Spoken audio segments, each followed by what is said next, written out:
Bobby. I got 12:55.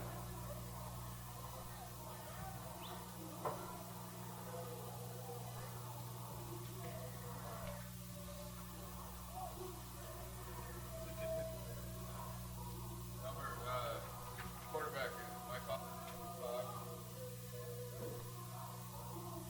He's not numerical. Kill him for that.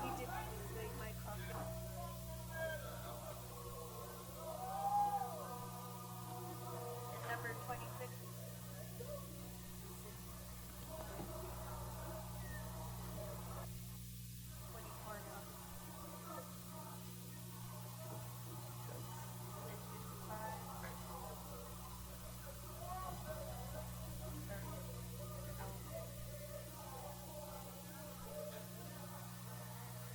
Basically, I want his quarterback and his running backs. You know who he's got for that?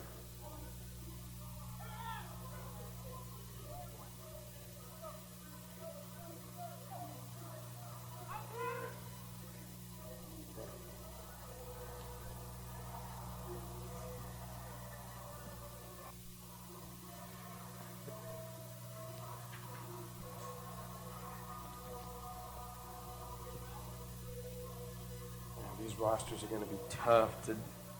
Yeah, I know. I think. Don't get confused on 69, because I seen him at team captain. That's Big Ben, Sotelo, Okay. and it looks like is that Mike at Q? That is, huh? Oops. Wrong headset. Yeah, that is Hawkins. Yeah. Yep.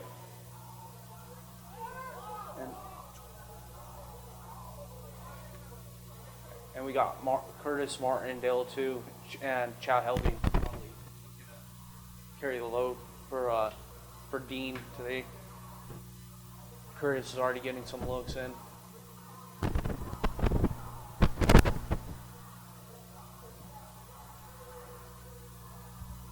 All right, when you ready? Okay. Hopefully this isn't a donkey show, but. And we got to remember we're on TV, so yeah.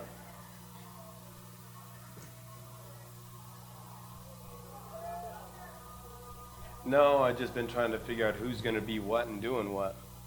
All right, we're 3 minutes away, so why don't we go ahead and we'll open it up. That way we can clear a couple of his sponsors. All right.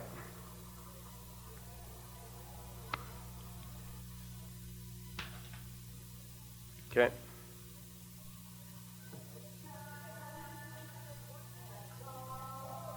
And we're ready to go.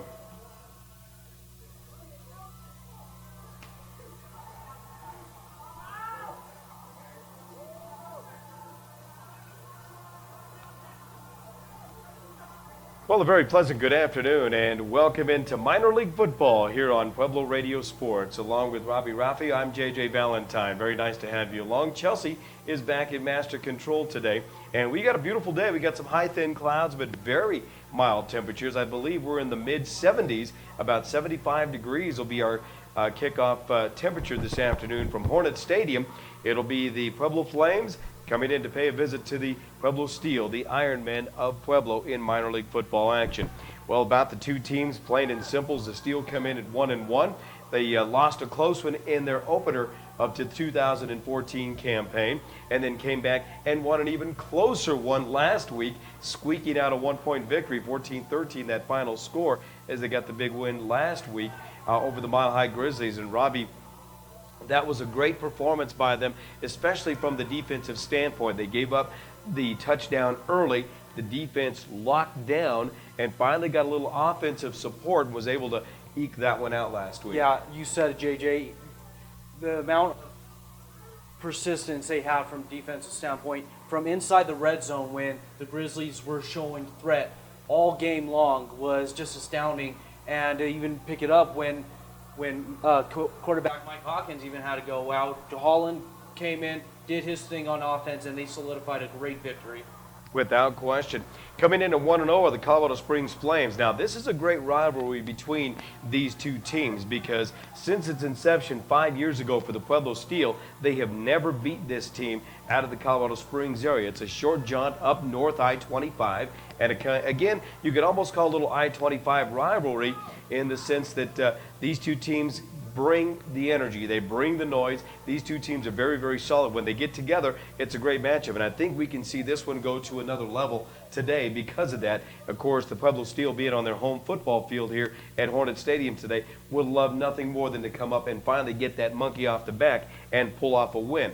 They would get the monkey off the back to get a win over the Colorado Springs Flames, who are also 1-0 in this 2014 campaign. So it would be your classic two birds, one stone scenario with them in the fact that they get the monkey off the back, finally get a win, but more importantly, they would go to 2-1 on the year and take the Flames to a 1-1 record. Yeah, exactly. Separation is the name of the game today for the Steel. They got to come out firing on all cylinders throughout the entire course of the game.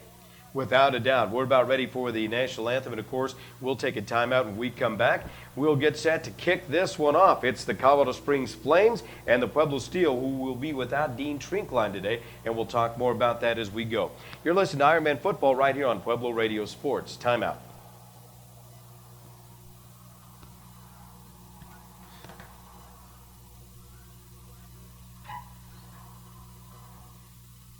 Good.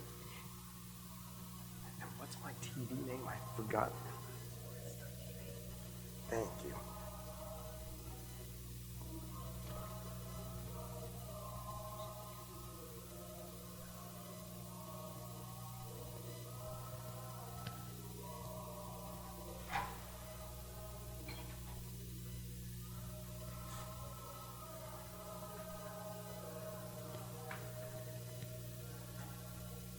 ColoradoSports.TV is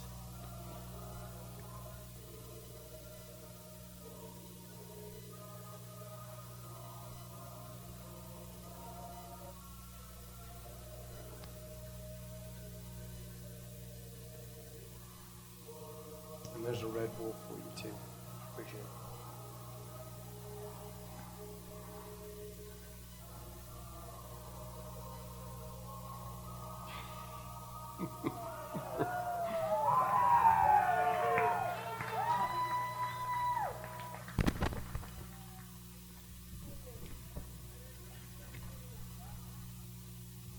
She said we're pretty clear over there too. Really? Yeah. Good.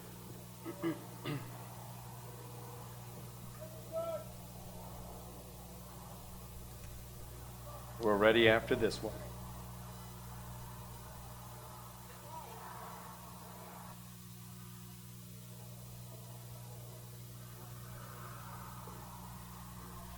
And again, a very pleasant good afternoon and welcome to the home of the Pueblo County High School Hornets. We're at Pueblo County campus here along with Robbie Raffi. I'm JJ Valentine. Very nice to have you along here on Pueblo Radio Sports and of course on ColoradoSports.TV today. So we've got the internet broadcast as well. So we appreciate them giving us the opportunity to be the PvP guys, if you will, for the TV webcast of today's football game. It's minor league football action featuring the Colorado Springs Flames and the home-standing Pueblo Steel, the Iron Man. We're about ready and set to shake, rattle, and roll. And as I said before, Robbie, this should be a very exciting matchup. And again, Doug Kenyon and company coming in with some pretty good emotion on their home field today, looking to get that monkey off their back. And him and I talked about it over the course of the last week or so about how this team really needs to come up and get a big win, being on the home field against a team that they've never beat since this team has been in existence. Yeah, they can set a major message to the Absolutely. entire Colorado Football Conference right now, and especially without their workhorse, Dean Trinkline. Yeah, they'll be without the services of Dean Trinkline, which is kind of a tough situation there. Dean had picked up positive yardage on the play. He was right near the 40, I believe, yard line, 40, 45 yard line. I believe he'd already picked up a first down, was looking Major to get first a down. good second effort, Yeah. trying to get a little bit more, and all of a sudden he tweaked the knee. It would look like from our vantage point that he hyperextended it, but when he went down, we knew he was hurt, and I believe he is done for the year. He's suffered a pretty good injury and will probably have to face a little bit of surgery time. We're about ready and set for play-by-play action. Here we go. Set to do the kicking here for the Flames will be Anthony May as he boots it, and it's going to be deep into the left corner there. It'll be taken out to the 10, the 15, out to the 20. Bounce it out near the 18-yard line, and he's going to be wrestled down near the 10-yard line. We'll see where they actually will put him at as far as any type of forward progress, because he made his way out to near the 18-yard line, and I couldn't pick it up. He went right in front of this pole right in front of me here, and I didn't see who the ball carrier was that came up there. Did you catch him there? I didn't see who it was. I'm trying to pick that up, but that was 33, but I can't quite see who that was, and I apologize for that.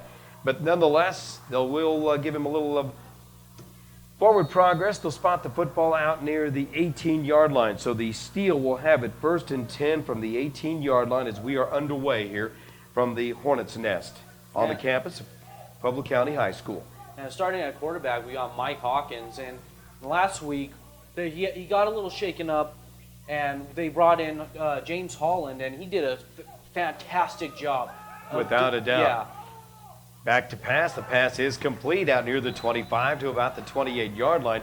Nice job on the receiving end there for the Pueblo Steel is Brayton Rivera. Now, this is a kid at a Dolores Huerta Preparatory High, and a kid that got better as he worked his high school career. Now seeing a little minor league football action. That's a nice little play there. Nice little quick hitter that picks up about 10 yards, a little more than 10. They'll get a first down on that play as they'll have the ball spotted near the 29. So a 1st and 10 from the 29-yard line.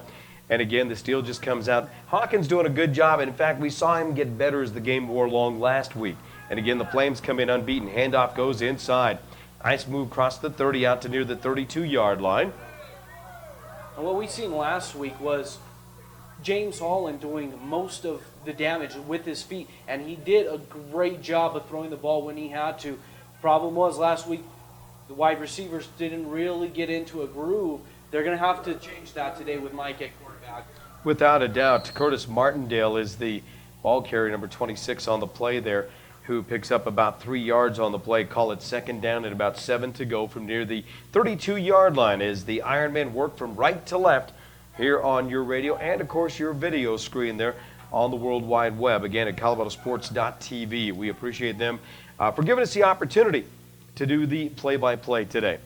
Now the defense stunning around, showing blitz, back to pass. Hawkins fires it out. Antoine Cherry makes the catch right near the 40-yard line. And a nice catch he does, and that's a great run after the catch as he makes his way out to near the 41. He's got about 11 yards on that play, and he's going to pick up another Steel first down, and that is big. Something they didn't do last week early was show the ability to move the football. They started to do that as the game wore along, but again, looks like the offensive scheme working so far. But again, it's early in the ball game. Yeah, Mike's had a great practice this week. Solidified his starting position, and he's done a great job of getting release on the ball, setting his feet, and getting the ball to these wide receivers so they could get some more forward progress. Quick pitch to the right side. He'll get it out there to Curtis Martindale. He's got a breakaway. He's to the 45-40 and tripped up at the 35-yard line. And what a great tackle made there by number 23, Tremaine Gray. Tremaine Gray makes that tackle there, and if he doesn't, that has 6 points written all over it. What a nice play. Yeah, it was a great open field tackle, but even a better job of Curtis Martindale, and he's going to have a lot of work to do because he's starting in for the workhorse Dean Shrinkline, and him and Chad Helvey will have to be that rock that carries the football and balances out this offense, and he's done a great job so far. He's running with momentum, he's running with heart. Let's see if it can continue. That's a big first down from the 35-yard line, about 19 yards on that pickup there for the Iron Men, who've shown the ability to move the football here. Not a bad crowd on hand. A few folks starting to filter in for a Sunday afternoon affair here from the Hornets' Nest. We're at Pueblo County High School. And again, from the I formation, Hawkins continues to work as he looks over the defense, flanked by one man in the backfield. He'll send 2 receivers wide right. Now, that's the short side as they work to the right hash mark there. One man wide left. I believe that is Antoine Cherry. Hawkins looks over the defense in cadence, directing a little traffic now. And it's a long cadence. He takes the snap in a 3-step drop, looking right, throwing right, and the pass is incomplete. nearly picked off over there along the right side.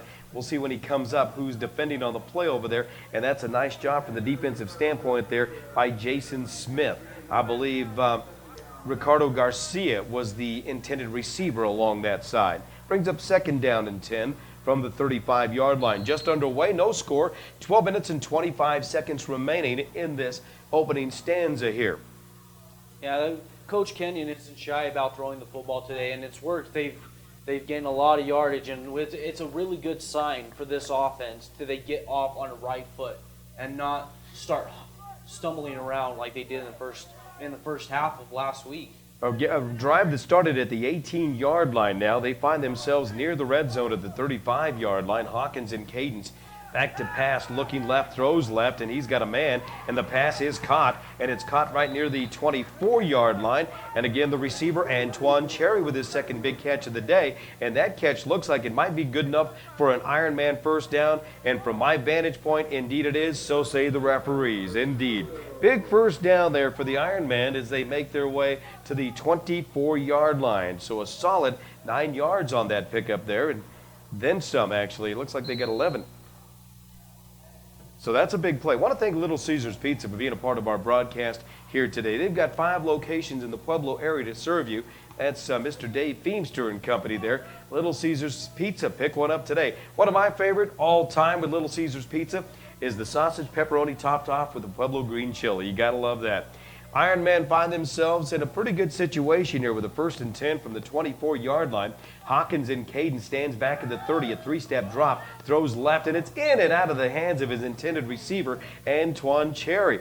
Nice job defending on the play over there by Calvin Martin, who was all over it, but that pass was well thrown. That's a catchable football for Antoine Cherry, one that he doesn't actually let go too often. No, he's had a couple of good catches today, too. Yeah, they're going to have to cut down on the drops, because that was actually a great call by Coach Martin. They bunched, the Flames bunched everybody on the left side. They had a great outside route, and it just didn't happen. But yeah, Antoine Cherry and the entire receiving corps has to step up because the offensive line is doing a great job against this pretty big-sized defensive line of the Flames. Absolutely. Here's a quick pitch to the right side, racing along the right side, cutting up right near the 22-yard line. We're not numerical, so we apologize for that there. Lawrence Lucero, I believe. Yes, indeed. And it's going to be a kind of a running back by committee without Dean, but they're going to have to do a great job to balance this out. Get Mike comfortable and the offensive line comfortable so they can actually throw these balls down the field. Call it 3rd down and about 8 yards to go. The ball spotted near the 22-yard line. Not too bad. The Pueblo Steel have done a nice job to take a little time off the clock. We're at 11:05 to play. The defense so far has given up a couple of big plays, but other than that, not a bad stand so far. This will be a big play on 3rd down right here for the Ironman, and especially the defense here. Big 3rd down play. Hawkins to pass. Looks over the middle, and he fires it out, and the pass is intercepted. No. Thought it was going to be picked up there by Trumaine Gray, who was playing center field. He just flat out dropped it. He had it near the 3-yard line there. And it looked like a little miscommunication there between the intended receiver, Cameron Warren, and as he started to make a break to go deep, then cut back inside, the ball was going deep. 2 defenders right around the football, no offensive play. That's going to bring up a 4th down and 8 from the 22-yard line now for the Ironman. We got a whistle, and it looks like we've got a timeout called for.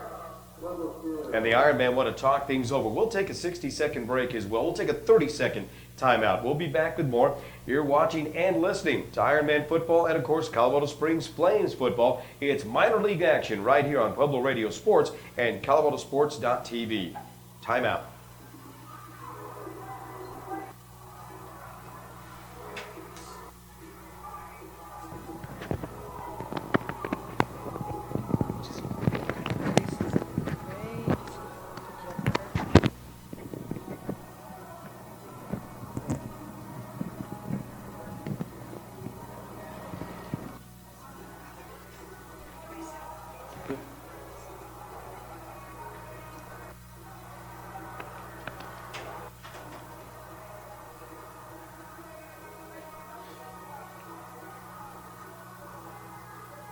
Wow, what a beautiful day for football here at the Hornets Nest. We're at Pueblo County High School, and they got the new turf, they got the new track. I mean, it's just simply gorgeous here, and it's great. District 7, you got to tip your hats to them. To where Rye got a new field, Pueblo West has gotten a new one, in County, of course. The last one to get theirs taken care of, and man, I'll tell you what, it's great. They redid the press box a couple of years ago. In fact, I got to open up the press box, the first guy that did a game out of it here. Not that it's that big of a deal, but it was kind of cool for the simple fact that the Ironmen were playing a team out of Albuquerque. They were playing in one of their first seasons here a couple years ago. Got to do a preseason football game here, which is kind of cool. They got the new bleachers in. Hawkins rolling left, wants to throw. Steps up, fires it out on the run, and the pass is caught. It's complete inside the 10-yard line there. Antoine Cherry with his third catch of the day, and his third catch for a first down, as a matter of fact. Great job by Mike Hawkins on that one. Rolling out to his bad side, his left side, keeping his head up, only to pick up the first down by keeping his head up. That's going to be a big key all day. That's exactly what Mr. James Hollins did last week and had tremendous success, and that's exactly what Mike Hawkins is going to have to do to lead this team down the field. You got to give credit where credit is due. Also, the front line did a good job to allow Hawkins time to execute back there. So the Colorado Springs Flames have their backs up against the wall right here with a 1st and goal from the 6-yard line. Hawkins in cadence, turns and he hands off inside. Oh, it looks like the ball carrier bumped into his own man there, Sidney Good, and he's going to be wrestled back down near the 15-yard line.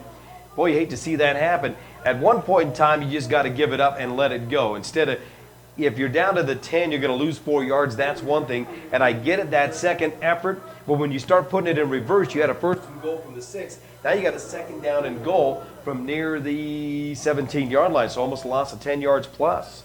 Yeah, one of Curtis Martindale's strength is kind of a weakness. He will not go down easily at all. He is slippery, and you know what? That's going to do good wonders for him. That's going to do a little bit of bad for him, as we've just seen on that play. It's going to bring him back quite a bit. They're going to have to make up some yardage right here. So a loss of about 10. Yeah, and the offensive line, you pointed out, the offensive line is doing a great job, and that's where it's going to have to start, in the trenches, as usual. Defensive penetration was good that time around. I'll tell you what, the Flames had to make a big play, and they did indeed. We've got whistles. We might see an offside here. We'll see what the referee has to say. Oh, it's going to go against the steal. That's going to be a procedure call, I believe. They're continuing to shoot their foot on this goal line stand. Mike's going to have to get that off the huddle. -5 on the first penalty there, and I'll tell you what, first one of the day. And, boy, the Flames needed to make a play, and they did. They made an absolutely dandy of a play there to force that 10-yard loss. Right now we're looking at 9 minutes and 13 seconds to play. First quarter action, no score. The clock continues to run. You're watching live coverage here of minor league football, the Flames and the Steel on ColoradoSports.TV. And, of course, radio-wise, AM 690. Hawkins to pass, and the pass is going to be intercepted. That's a good job. Ball was a little bit underthrown, but a good job on the defensive side there. But a nice job on the offensive side of Antoine Cherry to transition from offense to defense. And the man picking the football off is Jason Smith, who had an opportunity earlier. That time he does come up big. He makes up for it. And the Flames have come up huge defensively there, and they'll have the football 1st and 10 from the 2-yard line. 3 major plays by the Flames, and that was just a bad throw, and he was even a little bit more bad positioning by Antoine Cherry, but he did come up big with the stop, so he didn't come out even more. Then now the Flames are going to have to start this drive at the 2-yard line. 8:50 on the clock, and it is stopped, of course, to reset. So a lot of real estate to cover now. That was a 12-play drive, I believe, that stalled with a 2nd and goal from the 16-yard line and a pass interception that gives the Colorado Springs Flames their first opportunity. So we'll get to see them for the first time here this afternoon from Hornet Stadium as they go on the offensive side. Well, they're looking to spread it right off the bat with the two-back formation. This is a very high-potent offense here. They're 1-0 on the year, and they can flat out get it done. James Everett hands it off inside, and boy, you can hear the popping there, and a good that's a good little surge offensively by the Flames coming off the football there. And we'll see when the dust clears who the ball carrier was. Couldn't quite pick him up. Coming up from the bottom of the pile there is that Jamario Patterson, I believe, is who the ball carrier was there. He's one of the running backs in this ball game, and he wears Patterson wears number 28. We'll have to see for the steal. They did a great job last week on the front seven with their 3-4 alignment. And even in the back end, Steve Garcia had almost 3 interceptions last week, 2 fully, and he dropped a few that were a little high above his head. But yeah, this defense is going to have to do a lot with this spread offense. Andrew Goggins will go wide left. Now that's the wide side of the field. They'll send one man to the short side.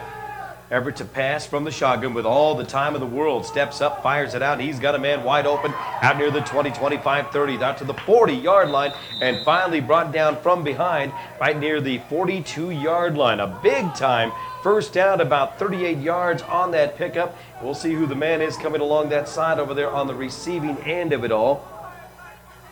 That was just a bad job all around on defense. The quarterback for the Flames had a perfect amount of time, and then there was just a busted coverage downfield for the tight end to get 38-yard pickup.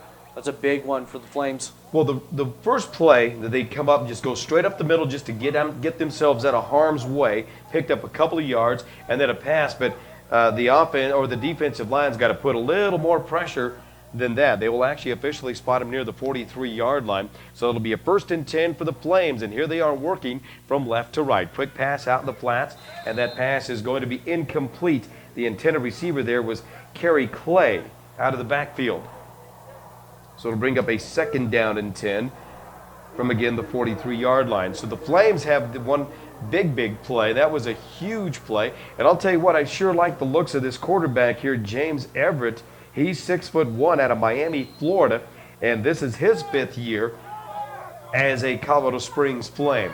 Yeah, he's a big quarterback, big arm. And he's a strong quarterback at that. Yes, he is. He can wheel it down the field, and he just stays in the pocket. That's the advantage of being 6'1". Here's the option to the right side, and he is going nowhere. And that's a great job there defensively, sneaking in to make the play from a defensive standpoint there for the Ironmen of Pueblo. That is a big-time play. John Mullins is who that is.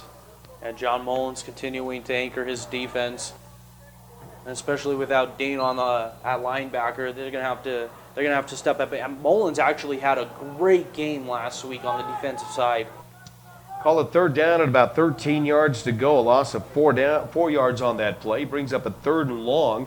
So this will be a big 3rd down play for the Colorado Springs Flames. I sure like the looks of this James Everett. 180-pounder, 6'1", great presence out there. And he's got a lot of athletic ability as he looks over the defense, barks out the cadence. He takes the snap and a 3-step drop, looks to go deep, nobody there. Rolling to his right, steps up, fires it out, and the pass is caught complete. Oh, there's a fumble Juan on the Gallegos field. and a fumble on the play. Gallegos looked like he was going to come up to run with the football after it. After he'd hit the turf there, nobody came up and made the touch to down him. But he's going to get a 1st down on that play even after the fumble's all said and done, and that's going to be out near the 42-yard line. Wow. Yeah, I got to give credit to James. Rolled out to his right, did it, had a great pocket presence, kept his head up, even in case he had to run with it. Saw the wide receiver downfield, picked up that 1st down. Great Well, he didn't execution. panic in any way, No, he shape, or didn't. form. He really maintained composure back there, rolling to his right, bought himself a little bit of time, allowed his receiver, who had gone up through the left side, cut back across the field, found himself wide open. He threw a nice That was pass and a good catch. Perfect play call by the Flames. With 5:50 to play here in this opening quarter, the Flames on the move now from left to right. They'll send a man in motion from left to right, and the handoff goes inside. The ball carrier there again, Patterson, rumbles his way across the 40 and makes his way to about the 37-yard line before he is finally bounced out of bounds there, I believe, by, is that Jamar Harris or Robert Soto? Which one is the defender there wearing number 6? I believe that is Jamar Harris. Harris, excuse me.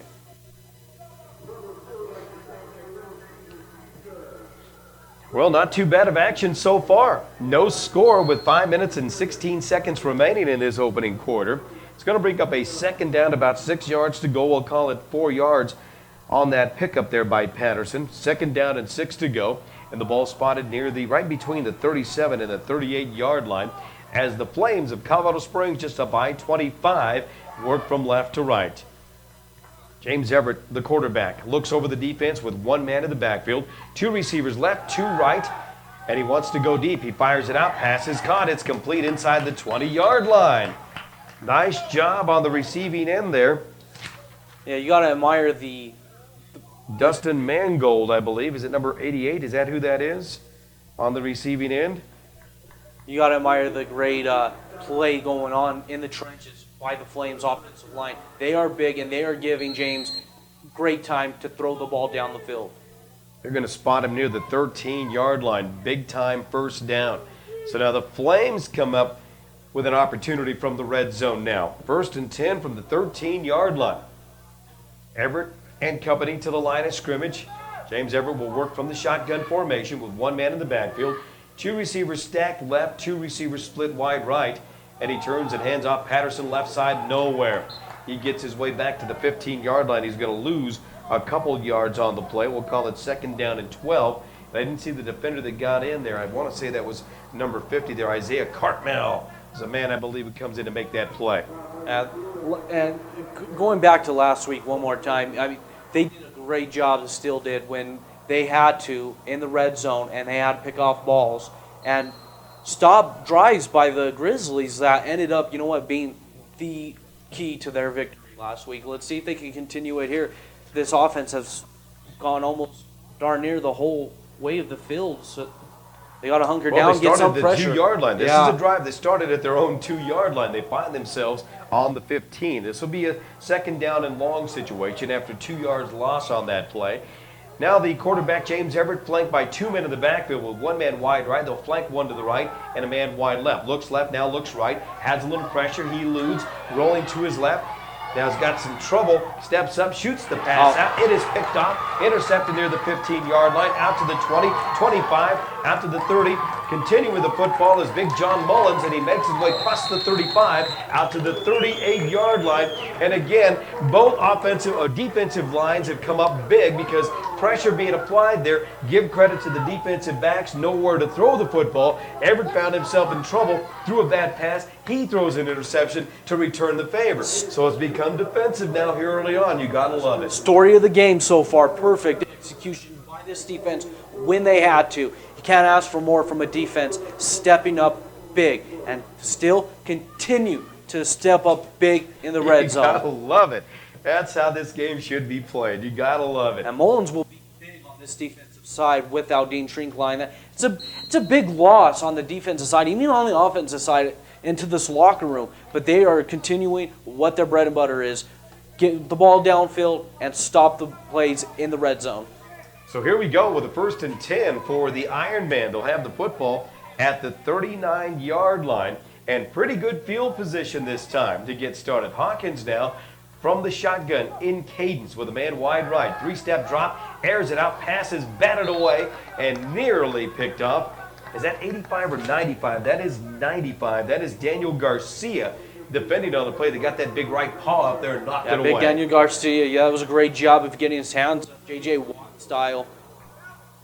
Mike Hawkins is going to have to hunker down in his pass if Coach Kenyon's going to want to continue to just roll it down the That's field. a big-time defensive play, though. Yeah. And I don't think he saw. He was looking this way to the left side, looking for his receiver upfield. And I'll tell you what, that's just a big-time defensive play to get that hand up there and knock it away. They got size. The Flames defensive line, they got size. This team's around the playoffs every year. There's a reason for Yep. that. I mean, they're pretty fundamentally sound. Man in motion is from left to right. Handoff goes to the right side. Handoff inside there, I believe, to Curtis Martindale. Martindale, 5'9", 200-pounder at a Pueblo East High School in his 2nd year. Remember doing his games as where he prepped at East High School, doing a nice job there. But I'll tell you what, I didn't see who made that defensive play. Was that 53? Help me out there. Who made that defensive play? Was that? Yeah, I believe so. Let's see. Hansel Bjork, I believe, made that defensive play. It's going to bring up 3rd down. He's going to lose about 3 yards. Call it 3rd down and about 13 to go. And the ball spotted near the 36-yard line. It'll be interesting to watch Curtis Martindale. Yes, like we've been saying out through the broadcast, that Dean Trinkline, major loss. Curtis Martindale in for him. But Probably Curtis a little Martindale's bit talented in his Oh, own yeah. right. He had a solid career at Pueblo East High School. Yeah, he's fast, he's elusive, he's a little small with this big trench of a defensive line for the Flames. Let's see if he can get the outside of momentum going throughout the game. Hawkins rolling left, wants to throw, and the pass is going to be incomplete. It was actually intercepted there by number 21, Jason Smith, from that cornerback position. He's out of Colorado Springs, Colorado, in his first year here with the Colorado Springs Flames, so he stayed home to play a little football there, but that pass, he intercepted it out of bounds, so all for naught. Going to bring up a 4th and 13 from the 36-yard line, and what I'm seeing here is both defenses starting to lock down a little bit and get a little more solid, a little more stout as this game wears on. We're winding down chapter number 1 with 1 minute and 53 seconds remaining here in the first. No score between the Pueblo Steel and the Colorado Springs Flames. Man is wide left, one man wide right. I believe that's Antoine Cherry near the 35-yard line. That's going to be a fun matchup to watch, Cherry and Smith all game long. They're going to go for the punt. They do. The boot will be by Pete Jimenez. It'll take a bounce near the 40 and a little bit of a steel hop at the end of that bounce there and out near the 37-yard line. So that is where the Colorado Springs Flames will take over 1st and 10. Let's take a quick 30-second timeout here. No score with 1:41 remaining here. You're listening to minor league football action. It's the Steel and the Flames. No score, 1:41 to play. We'll be back with more live coverage here on ColoradoSports.TV and, of course, on I-25 Sports Radio.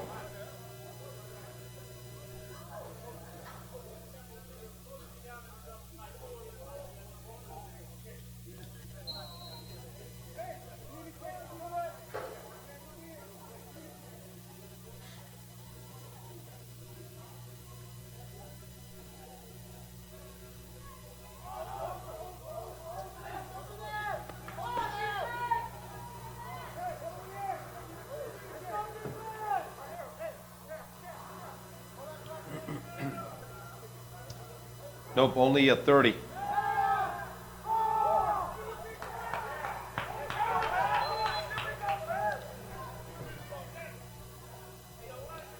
Is that 86? I don't have an 86 on my roster.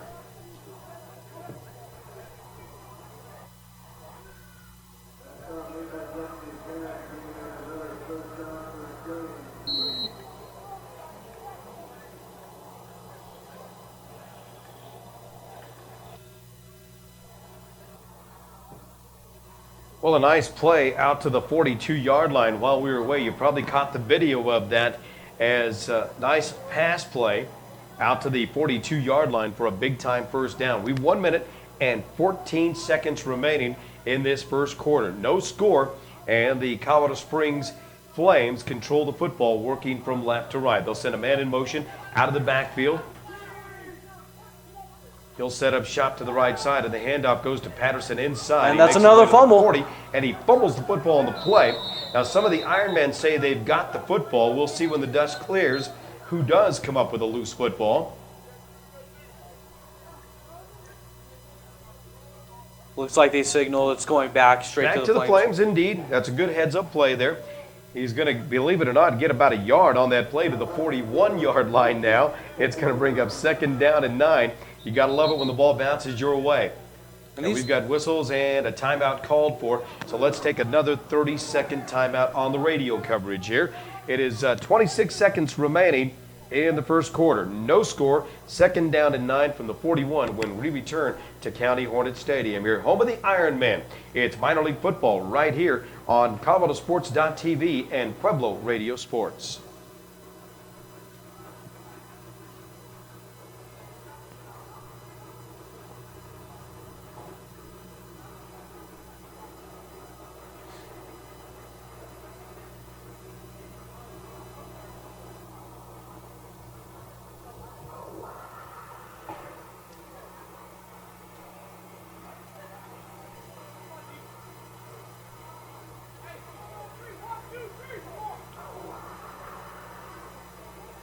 Always play just one unless I call for more. We're okay here, though.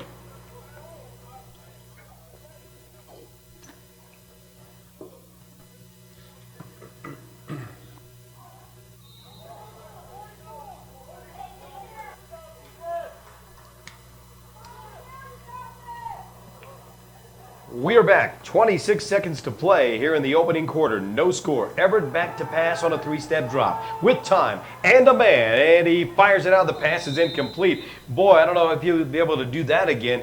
He hit the pylon right in the corner over there. Bingo. What a toss that was. That's a great throw. What a great arm there. Led his man a little bit too much as he was looking for the receiver racing along that left side there. Bobby Sally was the intended receiver. He's a wideout, 6'1", 190 pounds in his second year from Colorado Springs, Colorado. And that's exactly what James can do, is throw the ball literally almost 50 yards down the field. That's a big threat for this game, because both these teams are pass heavy, if you want to say that. And he's got the arm, he's got the advantage over Mike Hawkins. And this defensive backfield for the Steel are going to have their hands full all game. Kyle Buck will go wide left, rolling right now as Everett wants to throw, steps up, and he looks for Buck. He's got him open, and he just overshot him. And he shakes his head over there. That guy is going to bring up a 4th down and long situation there. I'll tell you what a great play that was. Actually, that was 4th down. I skipped one as far as my notes are concerned. Or is that going to bring up the 4th down? That'll bring up 4th down. But, man, what a great toss. If he takes a little bit off of that, he hits his man in stride, and that's got 6 points written all over it as well. Yeah, a little bit more air onto that. Yeah, that he had him in stride. Yeah, that was a great route by the receiver. He had his man beat. Yeah, he did. Yeah, they're going to have to – James is going to have to – he could hurl the ball. Can he put the air under it so they can go out and grab it? That's going to be the key for the Flames today. Anthony May standing back near his own, between his own 45 and 40-yard line to do the punting. He's the kicker, 6', 180 pounds. Boy, he boots a dandy. And a fair catch called for. That's going to roll into the end zone for a touchback. Wow. Well, what a beautiful kick there. Nicely done. So a good punt. And that'll give the Flames a 1st and 10 with 6.6 seconds remaining in this first quarter. No score. So the Ironmen will have it 1st and 10 from the 20-yard line. 6 seconds to play here in the opening quarter. No score. So you reel one play off here, and we're back to evens to start chapter number 2. Along with Robbie Raffi, I'm JJ Valentine. Very nice to have you along here from Hornets Stadium, Pueblo County High School. And if you make your way out here, there's a lot of construction going on. Not a bad crowd on hand here this afternoon for a beautiful day. A few umbrellas out there, a lot of shorts and tank tops in the stands today, taking in a gorgeous day. Oh, it's a beautiful day. Beautiful day for spring football. You can't ask anything better than this. Hawkins to pass now, rolling to his left, fires it out over the left side. The pass is going to be incomplete. Hawkins looking over there for Braden Rivera, but a good job defending on the play there. Number 10 for the Flames is Seth Hastings. He's a strong safety, 210 pounds out of Colorado Springs. I believe this is his first year as well. Stands 6 foot tall. Good size young man. You got to give credit to this Flames defensive backfield. They have stopped Mike Hawkins cold. They're getting a pretty good, decent pressure on the line, but Mike's going to have to deliver these balls out to the receivers. No score. We've got 2 seconds remaining. This will be the final play of the first quarter. It'll be a 2nd and 10 from the 20-yard line. Hawkins with 3 receivers to the right side, 1 man flank left. That'd be the tight end. And he rolls to his right and looks right. Time expires. Pass is deflected. It's caught near the 32-yard line. That's going to be good enough for a 1st down as the first chapter in this one between the Flames and the Steel comes to a close. And I'm having a hard time seeing these Steel numbers. How about you? Is that number? I can't tell who made the catch there. Yeah, I believe on the tip. 81 is who that is. And that's going to be Ricardo Garcia who makes the catch there. And that's going to be a 1st and 10. Let's take a timeout. We'll take a 60-second break. First chapter is in the book. No score. It's on to chapter number 2, scoreless, between the Flames and the Steel. You're watching and listening to live coverage of minor league football on ColoradoSports.TV and, of course, on the radio side at I-25 Talk Radio. Timeout.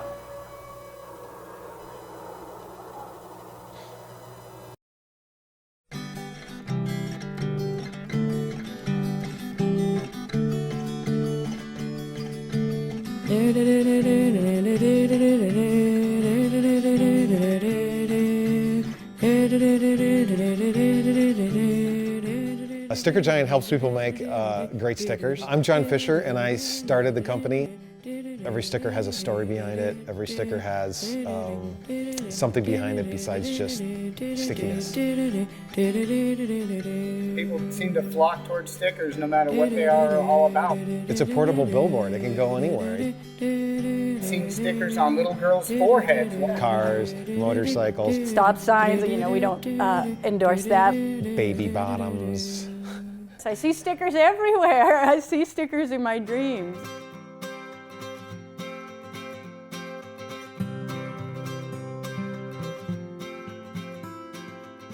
We're a small little group of people and we all kind of have the same vision for success. Every person is quality minded, top to bottom. We're about getting the job done right.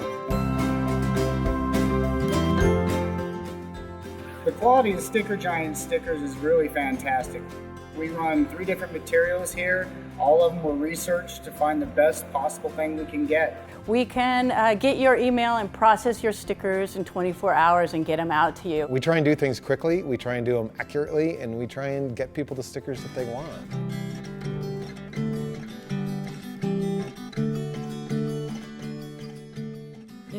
People ask me what I do, and I go, we make stickers all day. There's this company in rural Boulder County, and all they do is make stickers and labels. What makes Sticker Giant a great sticker? What the customer wants, because we can print any kind of sticker. Every day there's a sticker to where I see it, and I just want to know the story behind it. I want to know the company. I want to talk to the owner. We take people's passions, things that they're really fired up about. We make it over and over and over so those people can tell their story to the world.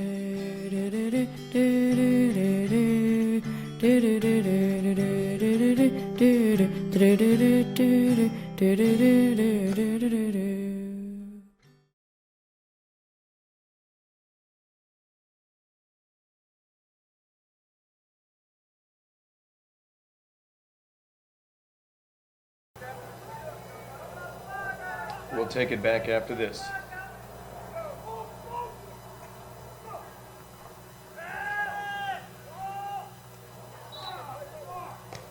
We are back, and right back to action we go as a little swing pass there for Curtis Martindale out of the backfield is incomplete. It looked like the little bit of pressure kind of got to the quarterback there, and Mike Hawkins, who unleashed that football just a little bit soon, hit Antoine Cherry going outside left. It was kind of a decoy that drew some defense that way because he draws a lot of attention to him. Pass is incomplete. Going to bring up 2nd down and 10 as we start chapter number 2. Scoreless between the Flames and the Steel.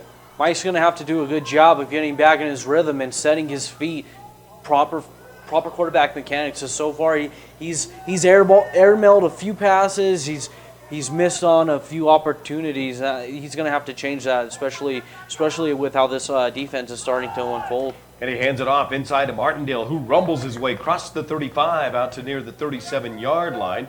So he rips off a nice chunky yardage. He's going to get maybe 4 yards on that play. Nicely done. Brings up 3rd down and 6.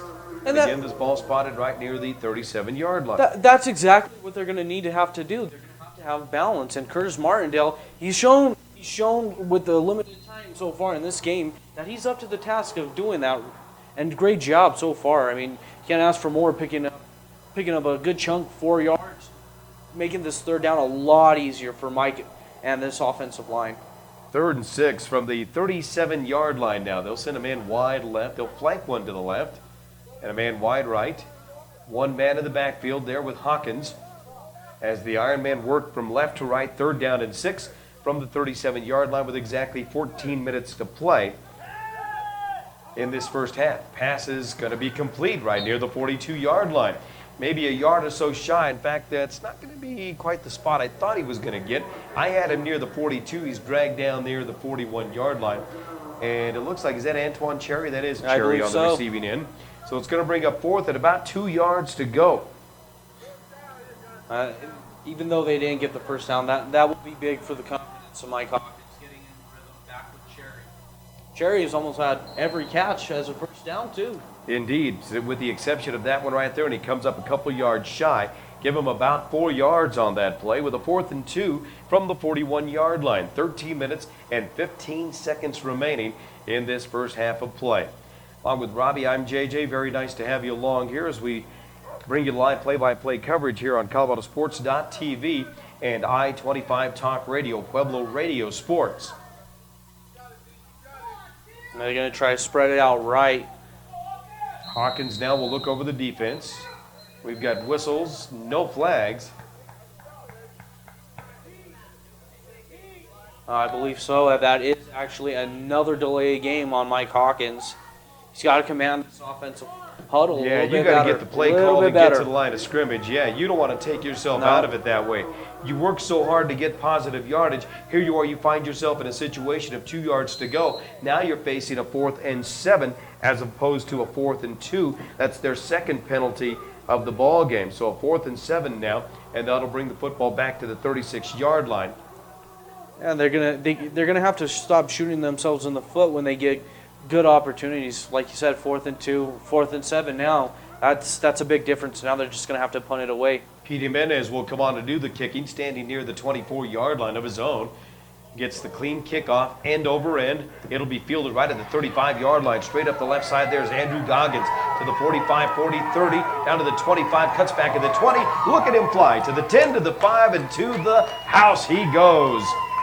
Boy, he took that at the 35-yard line, so that'll be, a 65-yard return plus, and it's 6-0, Colorado Springs Flames, and that comes by way of special teams. Yeah, special teams. You cannot forget about special teams. And going back to what just happened on the delay of game, big play. They set them up. You know what? And you got to give credit to that. The special teams coverage for the Flames got the ball on the fly, and you did not get stopped from there until he reached the end zone. Big play. That they're gonna hate themselves for what they just did. That's a on the tough still. play. That's Yeah, a tough break right there. But Yeah. that's a great job, and that's one of the things I'm a firm believer in. If you can make that catch and make a play, you make the catch. A lot of guys would have let that ball drop right there. They let it drop and see where it fielded, but he caught that thing on the run, and he slipped past a couple of would-be tacklers and brings it in from 65 yards plus out. Here's the point after. Kick is up and away, has plenty of distance, and it is good. Looks like Anthony May is the man who tacks that extra point on, and the PAT is good. That means it's 7-0. Colorado Springs Flames leading the Pueblo Steel. 12:15 to play here. We'll take a 30-second break and be back with more exciting minor league football right here on ColoradoSports.TV and Pueblo Radio Sports.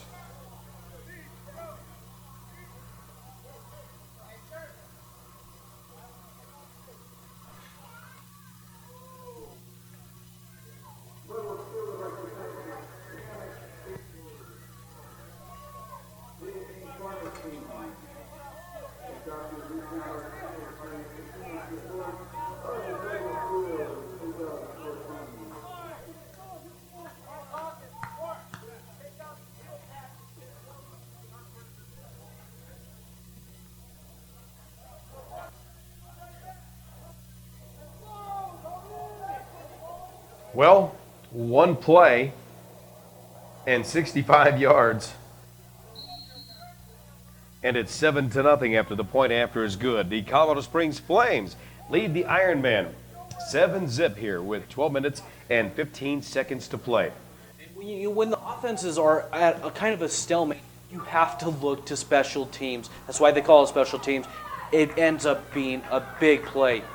And here's the football on the return, brought out across the 25, out to the 30, still on his feet near the 32-yard line. We'll see if we can't pick up the return man there, who did a nice job on the return. And that looks like that's going to be, is that 35? Brian Rivera is the man. He's a 5'9", 175-pounder out of Pueblo South High School. Rivera. Well, let's see if Mike Hawkins can get this team back to what we saw in the first drive, getting a lot of balance, getting a lot of good throws in to move the ball downfield. This Flames defense, this defense has stepped up and stopped them all since up the first few drives of the game. 1st and 10 from the 30-yard line for the Ironman. Well, do they have a good old-fashioned hollow back in them? We'll see. Let's see. They're only down 7-0 at this point in time, but you don't want to let it get out of hand. And right now, with 12 minutes and 5 seconds on the clock, here we go. Yeah, no doubt Mike has to respond here. We'll see how the offense does respond. He takes the snap, pump fakes once, got some pressure, on the run, fires the pass out. That's going to be incomplete. I'm not seeing a receiver in the area. There's no flag down, but yeah, it was great pressure from the defensive line. Mike had no choice to roll out to his left and just get rid of the ball out of the pocket. Yeah, Matthew Smith was one of the guys there that was applying a lot of that pressure there. And is that 99? Mellis Carney?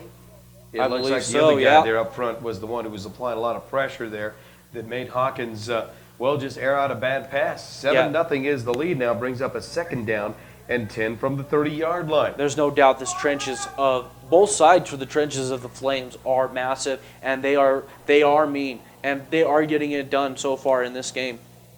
Flames in the all-white, the all-green for the Ironman. Fumble on the play, and that could be a Colorado Springs Flame football. Boy, did he take a shot. Tell me who that is. That's number 55 coming up there, Matthew Smith, who was wreaking havoc last play, and who came up with a fumble recovery. Is that 52 that came up from the bottom of the pile there, Brant Nicholson? Man, oh man, what a play. And that's not how to respond for Mike Hawkins. And this offensive line, they're going to have to take a breather and assess themselves on the sideline. And now this defense, they're going to have to do what they've been doing, keeping the teams out of the end zone when they're inside, at least even the 30-yard line, but they're pretty close to the 20. It's on the 23, I believe. And, James is going to have to – James could get a lot of separation right here leading this offense for the Flames right now. 1st and 10 from the 23-yard line with 11:53 to play in this first half. Big window of opportunity, quick pitch, and a fumble in the backfield. And he managed to pick up the football and still almost get back to the line of scrimmage. He comes up from the bottom of the pile there. Didn't catch the quick pitch, who it went to in the backfield there. Did you see the number? No, I believe that was his 2nd fumble of the day. He's going to have to hold on to the football. Eyes downfield. When he sees that pitch coming, he's got to secure that pitch because they cannot give the ball right back to the still and give them momentum. 2nd down and 10. No gain on the play. Didn't lose anything either. Everett in cadence, flanked by one man in the backfield. 3-step drop, fires the pass out. It's deflected and incomplete. He was looking out over there for Kerry Clay. And who's the man that got a hand up there? I believe it was Lawrence Lucero. Yeah, Lawrence Pueblo East High School. Yeah, Lawrence did a great job of keeping his eyes on the quarterback and getting his mitt on that ball, or else that would have been a big play and probably pretty darn near close to a 1st down. 3rd down and 10 from the 23-yard line. Well, we have an opportunity. We'd like to thank Dave Feemster at Little Caesars Pizza for being a part of our broadcast here of Ironman Football. We appreciate you, Dave. Also, Pueblo Bikers United and Spicola's Roll-Off. Okay, we got whistles and a timeout called by the Flames. So let's take a 30-second break as well. Time is 11:05 remaining, 7-0. Flames lead the Steel here in chapter number 2. We'll take a 30-second break, be back with more right here on Pueblo Radio Sports and ColoradoSports.TV.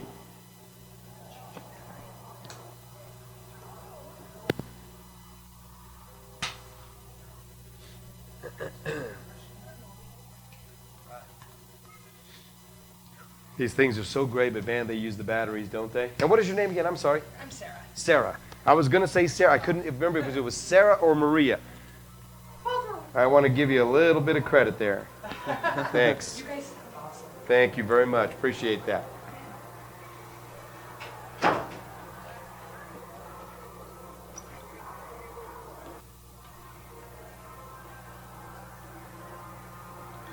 Well, a very pleasant good afternoon and welcome back to the home of the Hornets. We're at Pueblo County High School along with Robbie. Rafi, I'm JJ Valentine.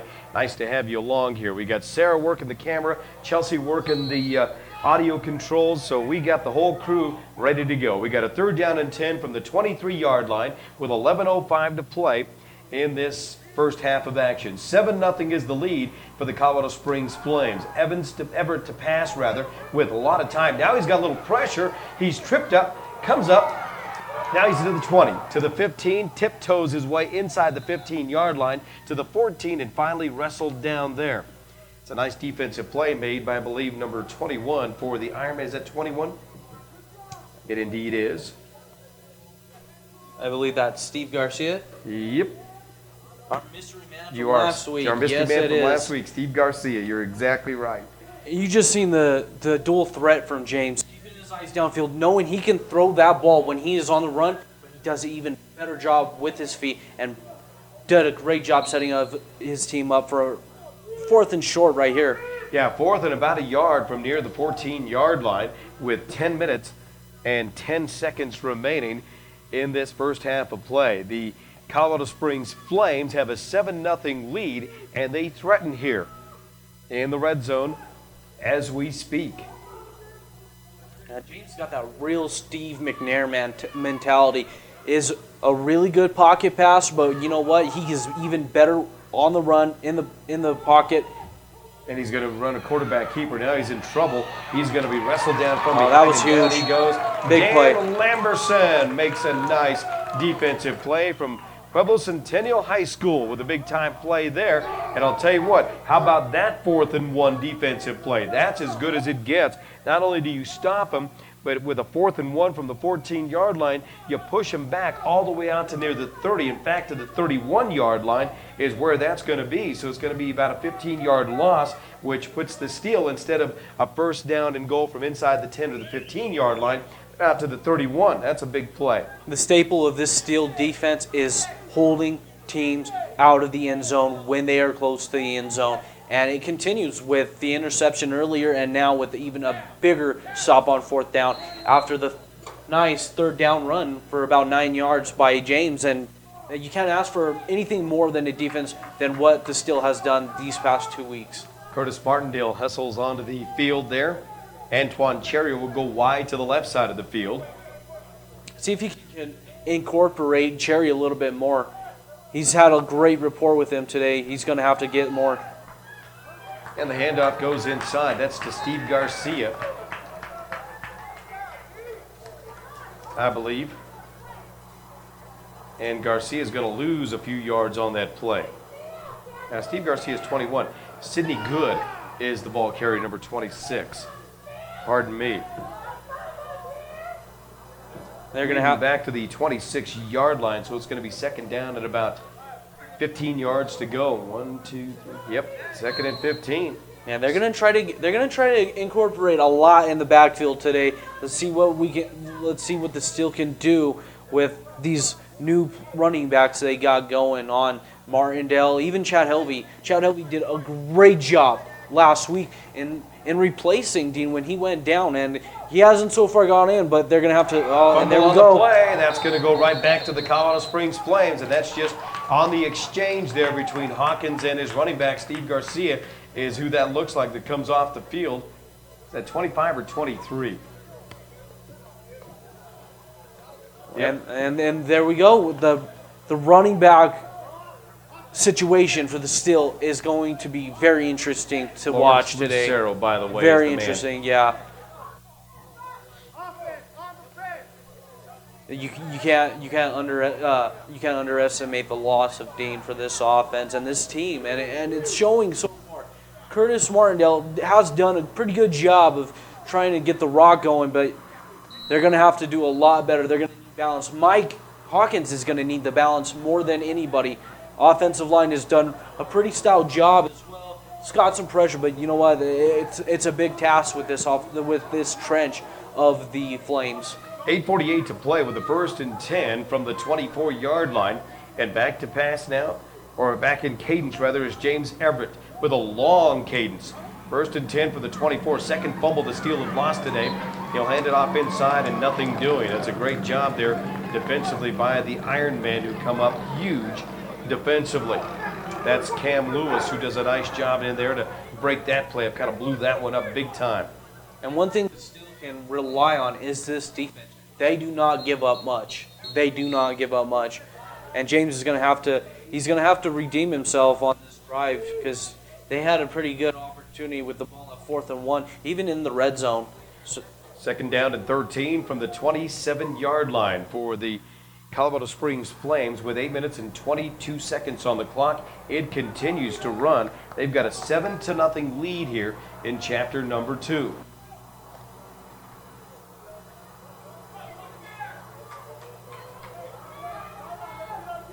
Down to 8:05 on the clock. Flanked by 2 men in the backfield. James Everett, quick snap count. All the time in the world, and this is where he is dangerous. Actually, that's not Everett who fires it out. Pass is going to be caught. Touchdown. Touchdown, Flames. Boy, the man in the quarterback was Mark Merritt. Yeah, that is Mark Merritt, excuse me, and he even does a great job. They are stout at quarterback position. He had a great time by the offensive line, did a perfect job, kept his eyes downfield, even a better route, better ball, air under the ball, touchdown. Wow, what a pass play. Deep in the end zone there. I believe he hooked up with Andrew Goggins. And Goggins has been just outstanding today. That's his second touchdown of the day on special teams and now on offense. You can't ask for anything more from a player.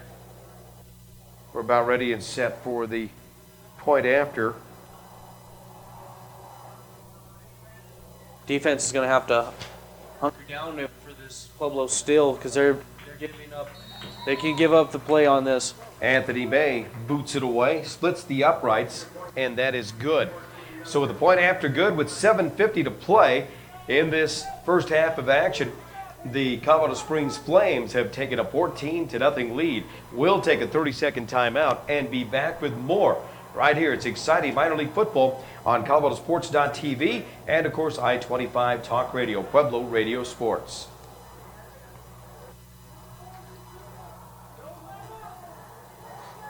Timeout.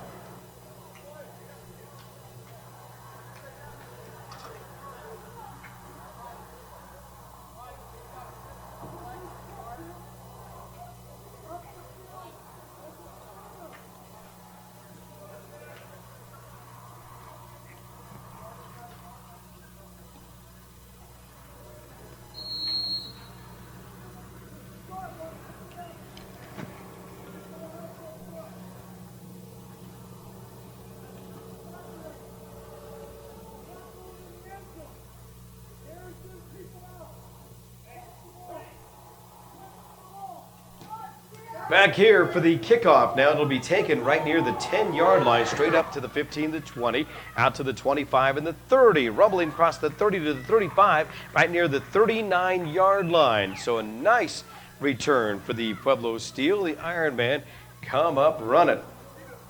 And I believe, is that Cam Lewis, number 33? That is Cam. It was a great job of getting a really good field position for Mike in this offense. The rebound, catch their breath, and try to get down the field like they did in the first drive. They did a great job the first drive. They have to get back to that balance. Running the ball starts on the offensive line, and it starts with communication with Miss Mike Hawkins and his weapons. 29 yards on that return, and with 7 minutes and 42 seconds to play here in the second. And this will be a big drive. They gotta cut this lead down going in at half, feeling good about Without themselves. question, you got to have a little momentum going into the locker room as we head for the intermission in about 7 minutes and 42 seconds. Hawkins to pass with pressure. Down he goes right near the 30-yard line. Couple of the Flames get in there. One man overran the play, but was there with Matthew Smith, who came up from the bottom of the pile there, number 53. That was Hansel Bjork, or Hansel Bjork, is the man that makes the way up. He's shaken up on the play just a little bit, but he did a great job to grab that ankle of Hawkins and didn't allow him to do anything, and he's going to lose yardage back to the 31-yard line. So a loss of about 8. It'll be second down and 18 from near the 31-yard line now. And as is the story of football, you start up front with the trenches, and you know, so far you have to give the edge to the Flames. They've done a great job both offensively and defensively. They lead at 14-0 here with 6:50 to play. Hawkins rolling right with time to throw. He's got a man over the middle, didn't see him. He tucks it away and makes his way out to the 35 to 36-yard line before he is bounced out of bounds, and a nice defensive play made there. It looks like the man defending on the play was Seth Hastings. He's, again, that strong safety, 210 pounds out of Colorado Springs, And that's a big boy playing the defensive back there.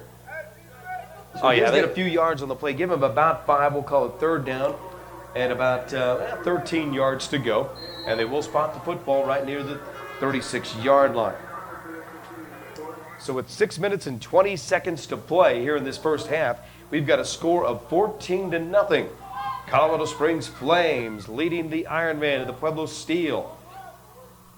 And the Steel is going to have to do a little bit better job of trying to spread out the ball, but you know what? It's hard to get with this defense. Hawkins rolling right to throw, hooks up, and the pass is caught there by Ricardo Garcia. Garcia makes the catch right near the 49-yard line. Now, from my vantage point, it looks like he might have the first down. Will the referees give him the same? Indeed, he got just enough for the first down. So that'll be a first down Steel. Yeah, right. That's a big conversion right there. They needed that first down there on 3rd and 13. That's a big conversion right there to keep the drive going. You got plenty of time. You got 5 minutes, 55 seconds showing on the clock. That's plenty of time to find the end zone here before you go to the intermission. You don't want to go down and, 2 to 3 scores. If you can get one here, you get A, you cut the lead, B, you get a little momentum going into the intermission. Exactly, and you don't want to cut. You want to turn the ball over with about 7 minutes left and deep into your own field possession. That was a big play by Mike Hawkins. It's going to have to continue though. Oh, we're going to have whistles and flags, and we're going to have offsides there by Ricardo Garcia. And it's going to be a procedure call. That's the 3rd penalty of the afternoon for the Pueblo Steel. So a minus 5 yards on another penalty right there. And that's going to bring up a first down and 15 yards to go. And the ball is going to be spotted right near the 44-yard line. That's the 3rd penalty of the day, and you can ill afford to do that. You can't give a team windows of opportunity right there. No. You had the one big play on special teams on the kick that was returned 65 yards. That was to a the killer. score. Then you give up a fumble that sets up the play. In fact, that fumble right there was big at the 8:48 mark.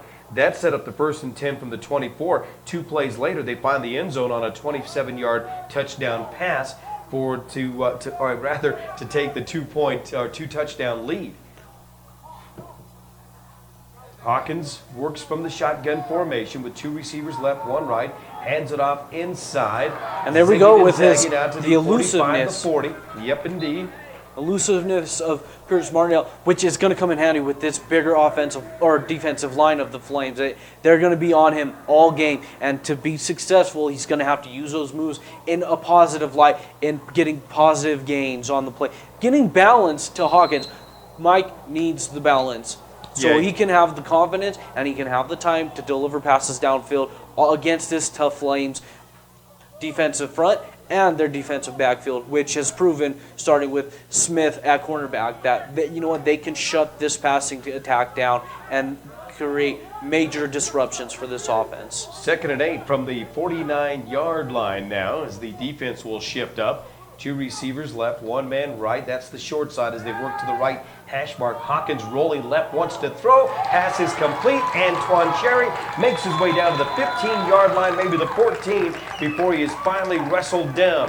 What a beautiful toss and a great concentration by Antoine Cherry to haul that football in, and that is another Steel first down. What a big-time play there. A 2nd and 8 from the 49-yard line. Now they find themselves inside the 10-yard line, I believe, or inside the 15, pardon me, at the 14-yard line. Major play. This is going to be, it's going to be interesting to watch Cherry and Mike and develop this rapport going out through the season, because you know what, Cherry is going to have to become a big staple of this offense this season, and that's a great play. I think he's got 5 catches on the day, and he's doing a great job at wide receiver against a tough defender in Jason Smith. Hawkins to throw, rolling to his right, looking for Cherry in the corner of the end zone, and it comes up empty. So with 3 minutes and 27 seconds remaining in this first half of play, it's going to bring up a 2nd down and 10 from the 14-yard line. We'll see what this offense of the Pueblo Steel comes up with here. And they could do from a multiple standpoint. They can roll Mike Hawkins out. They can run up the middle with Curtis Martindale. The biggest thing for this Steel team right now is do not turn this ball over, which they've had a tendency to do Well, in they've the given red up zone. a couple of fumbles, Yes, and one they of have. them was a direct result of one of the touchdowns as they trail by 2 touchdowns, 14-0. 3:27 to play. 2nd and 10 from the 14-yard line. From the shotgun is Hawkins.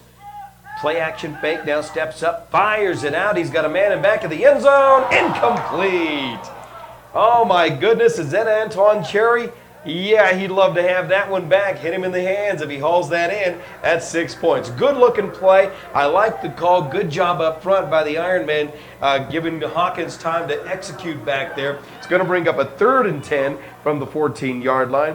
But nonetheless, they come up a little bit short, and that was none other than just a drop pass. You hit it right on the button. Mike, you had to give the credit to Mike Hawkins on that one, delivering the ball perfectly in the corner of the end zone, taking a hit to the mouth too, and you got to give the credit to the defensive line of the Flames, getting the late pressure in, disrupting it a little bit. These wide receivers have a little bit of a tendency to put the ball on the ground when it's in the air. You know what? That was a great throw by Mike Hawkins. He's just got to keep his head up. He put the ball where he had to put it. Yes, he did. He had to put it there to the outside, and he did. And that's just one of those plays you don't see Antoine Cherry make very often.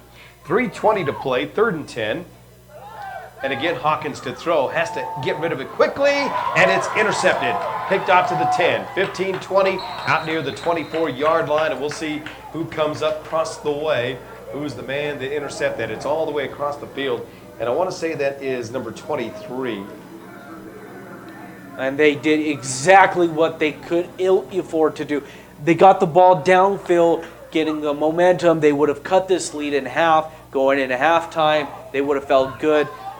Great rush by the defensive line for a second straight play. It was that was just an all-out loss from the offensive line.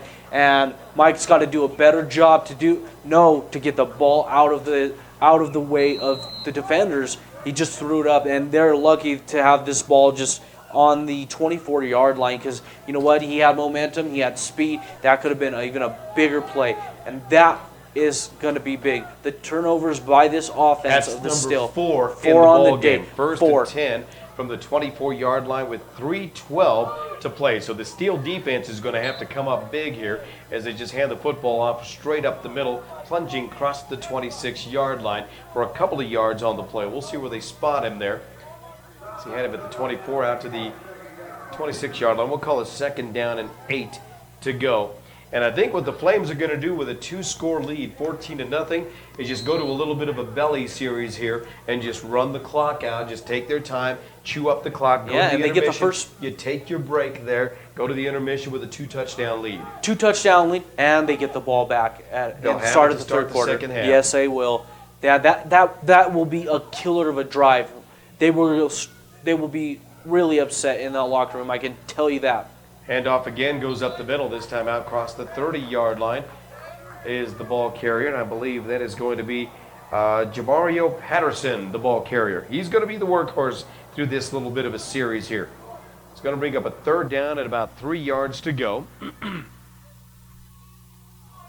About 4 yards on that play, and they will spot him right at the 30-yard line. So about 4. Clock is down to the 2-minute warning. So let's take a 60-second timeout. We got a 2-minute warning as the 2 minutes remaining in this first half. 14-0 is the lead for the Colorado Springs Flames. You're listening to Minor League Football on I-25 Sports Radio and watching on the World Wide Web at ColoradoSports.TV. Timeout.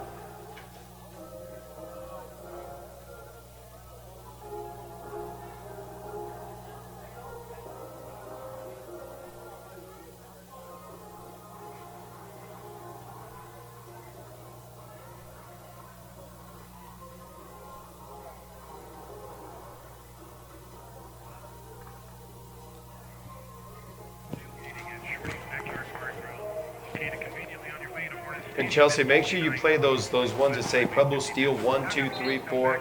All those are all sponsors. So everything that's in that folder, go ahead and play through it sometimes. Well, it's down to 2 minutes to play here in the first half of action here from Hornet Stadium. I'm J.J. Valentine along with Robbie Raffi, and of course 14-0 is our score as the Colorado Springs Flames have one big play on special teams on a punt return, and then as a result of a turnover, scored another one. That's how the two scores. And coming up during the halftime show, we'll talk a little bit about that during our halftime report. Back to pass, and it is caught. Pass is complete there to Kerry Clay, and of course Mark Merritt is the man that comes in to play the quarterback position in for James Everett. Merritt wearing number 12, Everett number 17. Man, Merritt has a good arm. He has solid air on the ball, delivering the ball in stride for these wide receivers a little bit smaller in size than Mr. Everett. But you know what? He's done a great job of eluding pressure and getting the ball out. And he does elude pressure that time. It's good hustle there by a couple of the Iron Men to make a nice defensive play, and a great stop there as they will wrestle him down for a loss of about 5, maybe 6 yards on the play. It was a 1st and 10 from the 43-yard line, and now the football spotted back near the 37-yard line. Brings up 2nd down and about 16 yards to go. Time remaining is 1 minute and 10 seconds to play here in the first half of action. That was a big play by the defensive line of the Steel, stopping him, even getting a 5-yard loss, 6-yard loss, so they do not try to even up the score right now. Merritt with a quick pitch to the left side. Patterson trying to bounce his way outside to the 40. Keeps on his feet. He's out to the 35 and down to make that 45 to the 50-yard line. Finally wrestled down there, and a nice defensive play made. Cam Lewis, number 33, is the man who finally makes the tackle on the play. However, it's going to bring up a 3rd down and short. 3rd down, about 3 yards to go, and they will spot the football right at midfield. So a solid 13 yards on that play. And they gave it right back up to get a little bit more. And you know what? They're going to try to go for this. They're going to try to go for another touchdown right here. And why not? They got the ball.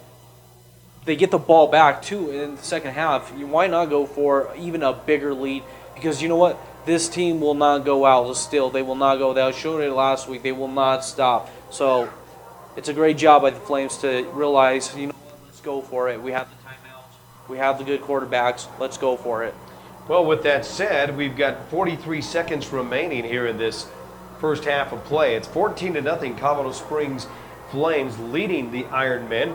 And again, I want to thank Spicola's Roll Off and, of course, Bikers United for being a part of it today. Shorty's Backyard Bar and Grill. Keep that in mind if you're thinking of doing a little tailgating or did a little tailgating, or you want to close the afternoon out, join the Iron Men. That'll be the place of dinner tonight. It'll be a Shorty's Backyard Bar and Grill, and Shorty's does a great job. You want some great appetizers, they've got them for you. They do a nice little slopper. They got a great chili burger, great cheeseburger they do there as well. So check it out. Shorty's Backyard Bar and Grill. We want to thank them for being a part of it as well. Also, AMR, American Medical Response, proud sponsors. School District number 70, Angelus Chapel, and Arctic Shooting Supply. Here we go, back to action now. And in motion is from left to right. Merritt to pass with time. Eludes pressure. Steps up. Now has to elude again. He's in trouble. Gets away from the pressure, and down he goes. Not that time. Mr. Chad Helvey on the sack right there.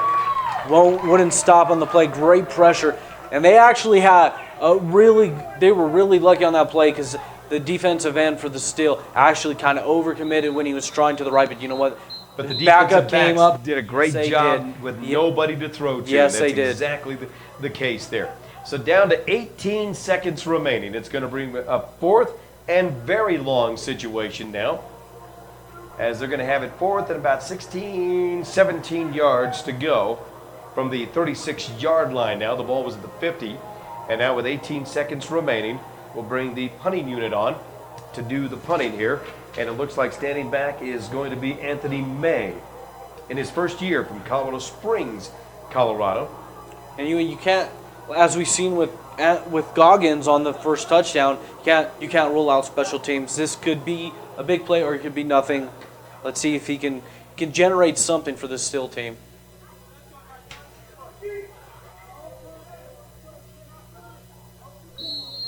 The coverage unit for the Steel's special teams have got to improve, though.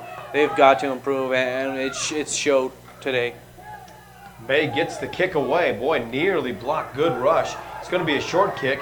Taken out near the 40-yard line, straight up the gut there. Dan Lamberson makes his way to near the 50-yard line before he's pushed back. So with 9 seconds remaining, the Pueblo Steel will have a 1st and 10 from near midfield. We'll see where they officially spot the football. That is going to be indeed the case.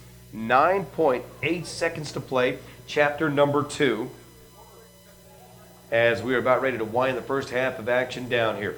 So the Pueblo Steel more likely have 1, maybe 2 plays before we head for the intermission here.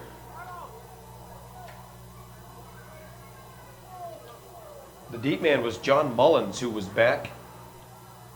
Now let's see.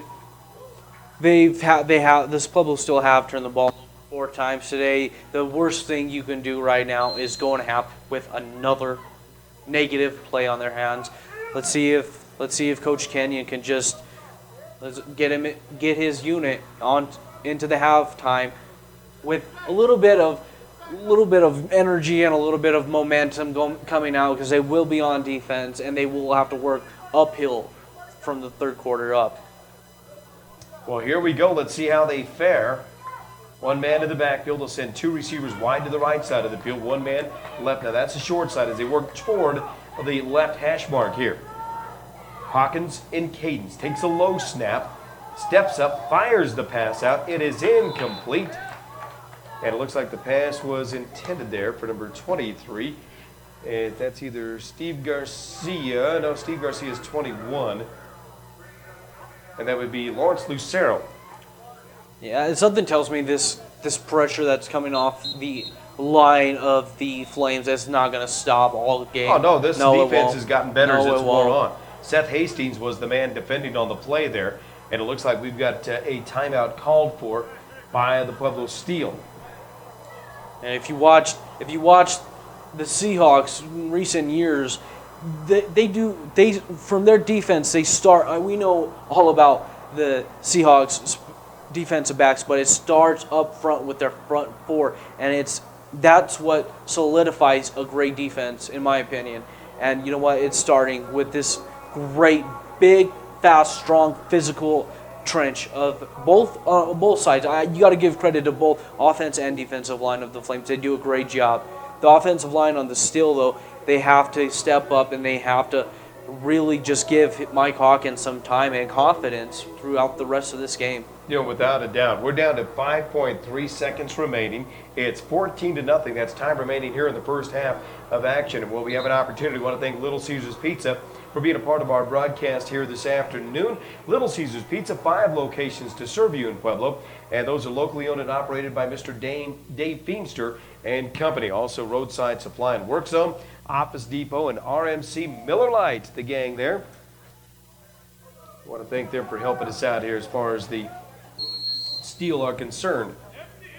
5.3 seconds remaining in this first half of play. 14-0 is the lead for the Colorado Springs Flames. They show blitz and a long cadence, and here comes He's going to have to get the house. ball They're out bringing fast. Everybody. Hawkins on the run, fires the pass out. It's caught near the 50. Time will expire, and bounced out of bounds is the receiver on the play. Big John Mullins makes the catch there, and he is run out of bounds. It looks like the man defending on the play there is Tremaine Gray. We played 1 half of football. We will take a break, go to the intermission. We will leave the air for a bit there for ColoradoSports.TV. We'll take a 3-minute timeout on the radio side of things and be back to talk a little bit about it. You're watching and listening to live play-by-play coverage of minor league football. The Colorado Springs Flames lead the Pueblo Steel by a score of 14-0. We'll take the break, be back with our halftime report. The halftime show is brought to you by Roadside Supply and the Work Zone. We'll be back with more right here on Pueblo Radio Sports and ColoradoSports.TV.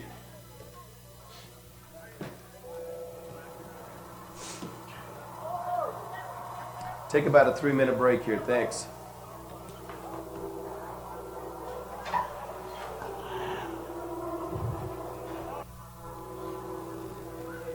Did you want us to power our mics down? Because you don't do anything for halftime, right? You just let it sit there for half. We'll power these down. If you don't hear us, come back in and say, hey, turn those.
early on.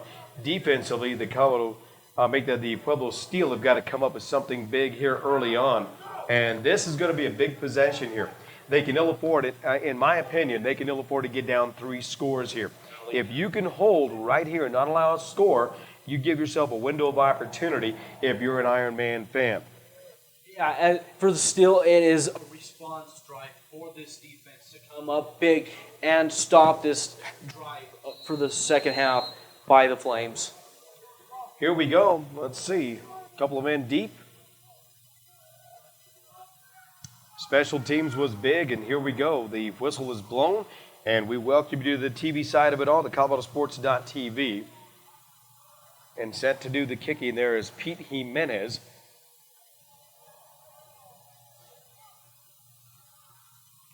We started to get things going here, but for whatever reason, we will reset and do it all over again. 14-0 is the lead. Jimenez ready.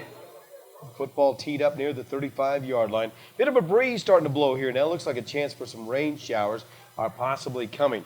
Football will be taken right at the 25-yard line, straight up to the 30-35, chopped down near the 34, maybe the 35-yard line, and a nice job there on the return, I believe, is Andrew Goggins, the man who's really been the man today. Yes, he has. All the way around, he's had a nice game.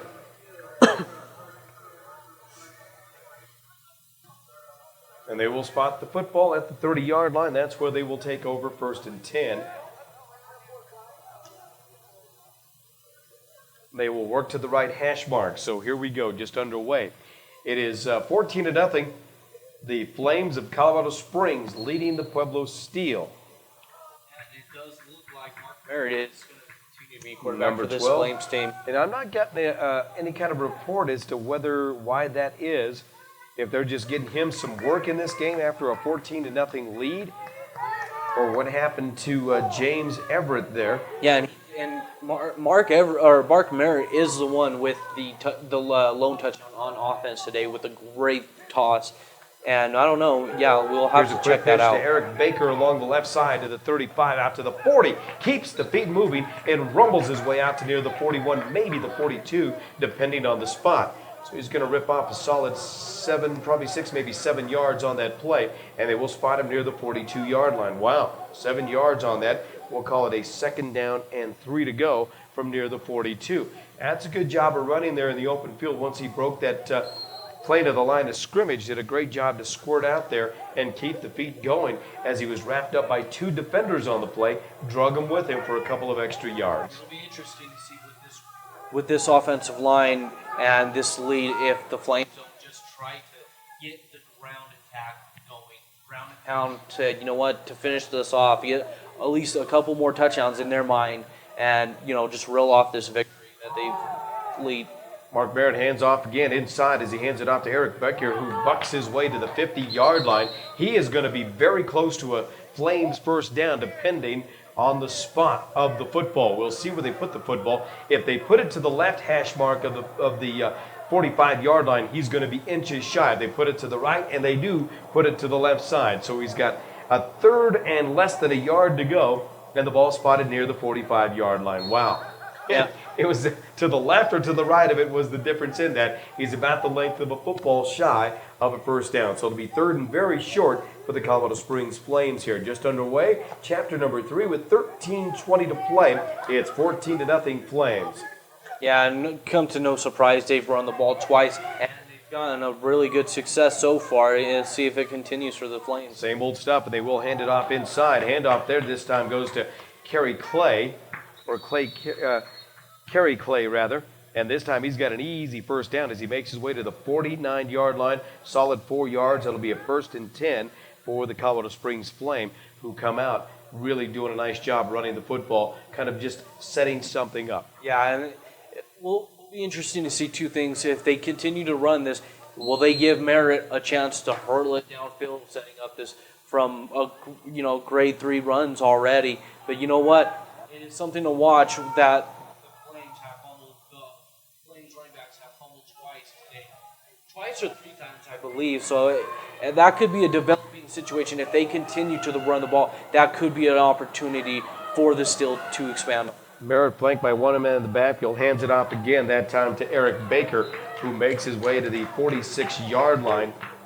And small chunks of yardage, you'll take that anytime. You chew up clock time with a 14-0 lead, and of course you keep the clock moving, you keep the drive alive. That's going to bring up second down and about 5 yards to go. Solid 5 yards on that play as he makes his way out to near the 47-yard line, this time of the Ironman. He's in steel territory. Yeah, for the Flames, you can't ask for anything more, averaging about 4 yards per carry on this drive and killing off about almost, well, there we go, 3 minutes right about now. You can't ask for anything more. Let's see if they deviate and try to go in the air.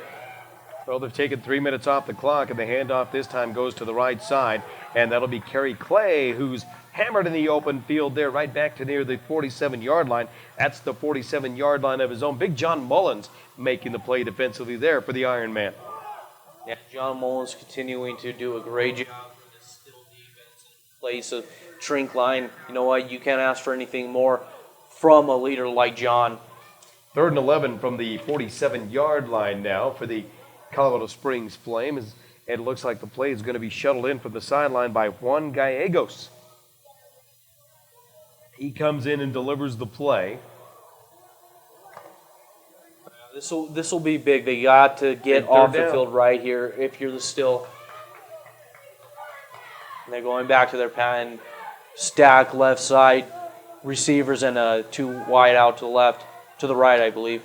Well, all the time in the world yeah, there for Merritt. so He's just much time. Standing there, and now he's got some pressure. He steps up, and he eludes pressure. He's got some open territory, cuts up at the 50, he's to the 45, cuts back inside near the 43-yard line, and down he goes there. Finally chopped down, I believe, by number 27 on the play, defending there for the Ironmen of the Pueblo Steel. And that is Dan Lamberson. And that was a good job by the Steel defensive backfield, not giving up the deep play, which we've seen Merritt roll the ball downfield with air and to really just get in. And I think we do have someone down for the Pueblo. We do have an injury timeout. We've got an injured player on the field. Not sure who it is, but we'll go ahead and step aside for a quick timeout.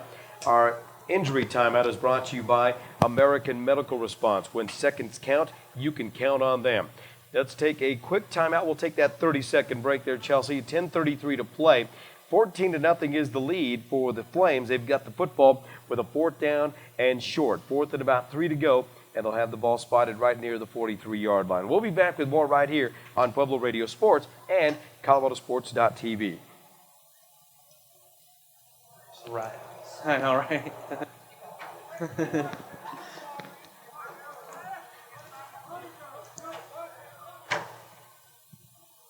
Who?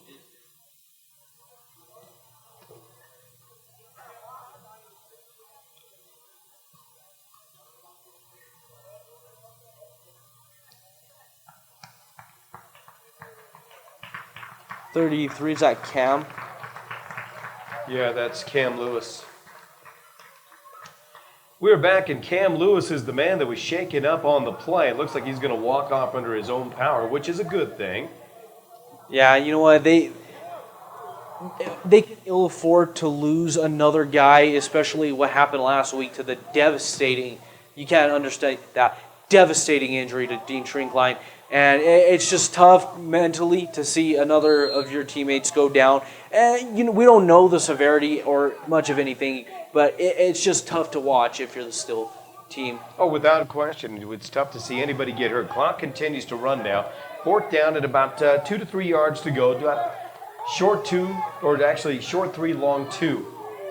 And we've got the football near the 43-yard line with a long cadence there for Merritt. Mark Merritt, boy, trying to draw the defense offside. Just going to call his own number. He spins his way to the 40-yard line. It looks like he might have a Flames first down. Nice job. Credit Mark Merritt for 2 big plays starting on 3rd down and long to get the chunk to set him up for 4th. And you know what? They are still grounding that ball. That big 3rd down a few plays ago will be big because Merritt had all the time in the world. Literally was just standing in the pocket, not even doing anything. Just surveying the field, man. And I'm telling you, what a great play that he made on that third down. It's 1st and 10 from the 40-yard line now with 9:50 to play. That's time remaining here in this third quarter of play. Pass out in the flats is going to be incomplete. Looking over there along that right side, I believe the intended receiver was that 88, Dustin Mangold? And number 22 for the Steel, John Mullins, continuing to be a disruption for this team, for this offense of the Flames. Can't ask anything more from him. He's done about all he can today in disrupting plays, and even last week with a few good sacks. 2nd and 10 from the 40-yard line now. Well, we have an opportunity. We'd like to thank a couple more of our sponsors for being a part of our broadcast here today. Arctic Shooting Supply, Angeles Chapel, School District number 70, and of course American Medical Response, AM/PM Tune and Lube as well. Back to action we go. Back to pass is Merritt. He's got a man and the pass is caught. Pass is caught inside the 15-yard line. What a dandy of a play. Wow. Concentration right there by the tight end was huge. And you know what? That big tight end is doing a great job down the middle of the field all game. You know what? And then we just seen again the touch of Mark Merritt getting the ball down the field. Great concentration. Tipped it to himself a few times down the field. That's going to be big.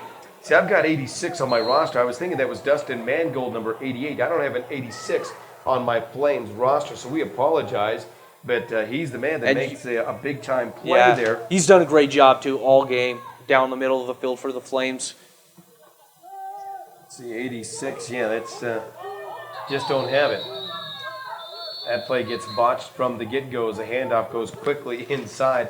They hand the football out there to Eric Baker, who's a running back. 5'11", 220 pounds. He's a big boy in the backfield. They have big running backs, and that's going to be big when they try to run and ground this ball down. And you know what? They've done a great job. They're killing this whole quarter down with great balance. They're chewing the field down with their running, and you know what? Merritt's done a great job of finding his big tight end down the seams again. 2nd and 11 from now the 15-yard line for the Flames, who are in the red zone and threaten to score again, leading 14-0 with 8.5 remaining. 8:30 to play here in the third. Merritt to pass, rolling right, has got a man wide open. Touchdown Flames. Beautiful pass. He just floated that one out there. That time to Dustin Mangold. 6', 195-pounder in his first year at Colorado Springs, makes his first catch of the day, and that is a big-time touchdown right there, and that one could hurt. Yeah, it now can. You're down 3 touchdowns. Yeah, it can, and you know what? That was on one of the defensive leaders, John Mullins. He flanked out to the corner of the end zone and just really lost him. Merritt doing another just stellar job of keeping his eyes down the field on the correct targets, and just, you know what? Right amount of air on the ball, touchdown, simple. Yeah, floated out. They had plenty of time. That again to Dustin Mangold, number 88. So now we go for the point-after attempt here. Yeah, this Steel team is going to have to regroup a little bit to stay in this game because that was a long drive, and you know what? It ended up in bad for the Steel. That's a touchdown. Good for the Colorado Springs Flames. Well, the kick it up away by Anthony May is up, and it is good. And May tacks his third extra point on, and it's now 21-0 in favor of the Colorado Springs Flames. We'll be back to summarize that for you. We'll take a 30-second break. Be back with more right here. Again, 21-0. Flames leading the Steel. You're listening and watching live play-by-play coverage of minor league football on ColoradoSports.TV and Pueblo Radio Sports.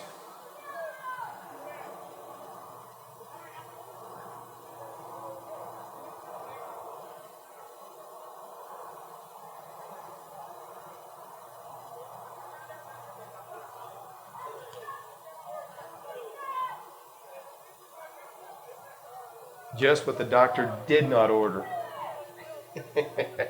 No. If you're a Steel fan, that's what you didn't want to happen, give up that early score.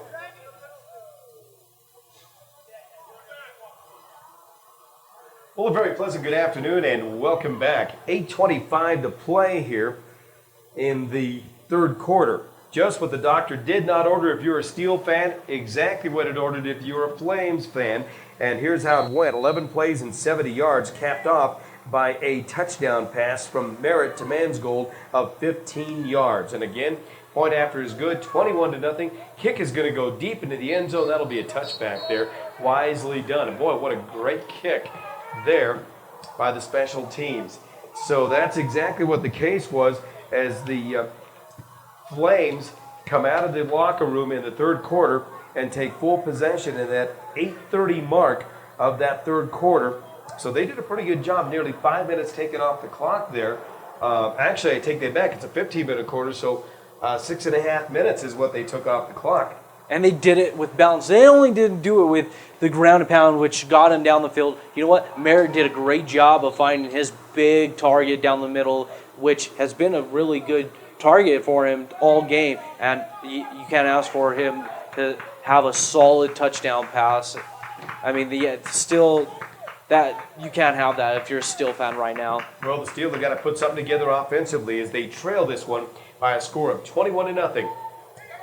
And here's a quarterback keeper. Hawkins rumbles his way across the 25 and makes his way out to near the 27, maybe the 28-yard line, depending on the spot. And that's not a bad call right there to try to keep that defense off balance. Yeah, Flames have been pretty solid throughout the day. They've been steady in this football game. They've kind of pieced one together and put a pretty good football game together. Yeah. Successful football teams start from the big men, and these big men for the Flames have done their job perfectly all day long. You can't ask for anything more from them. Stepping up pressure on defense, really just keeping Mike Hawkins quiet since the first drive of the game. Pass is going to be incomplete. And now they have the football spotted at the 25-yard line. Is that right on the that's after the play, so it's second down to the 25-yard line, 2nd and 5, and now on that last play, out to near the 29, correct? Yeah, you are. You know what? And I don't know, Coach Kenyon's got to light a spark under this offense. Starts with the offensive line, and then it starts with the mechanics of Mike Hawkins, because the ball's just not getting to his receivers. It was getting to his receivers in the beginning of the game. Shorter passes that got them first downs, got them all the way down. That was a big drive in that first half, in the first drive of the game. But it has not rallied into anything deep in this game. Hawkins looking to go deep, and his receiver falls down over there. Defending his receiver was Brayton Rivera, who fell down on the play there. Had a couple of defenders working against him right there in that situation, but just came up a little bit short. Defending on the play there was Kevin Cross. Also, Kevin got a little help there from Seth Hastings, who've been very, very solid defensively today. And as a fan of the Steelers of the offense, you really got to be worried about them getting away from the small ball. They can't all get this game back in one play. They're going to have to build that momentum, build that really just rapport from the offense. And it looks like we got a penalty on the play. Yeah, we do. Flags down on that play.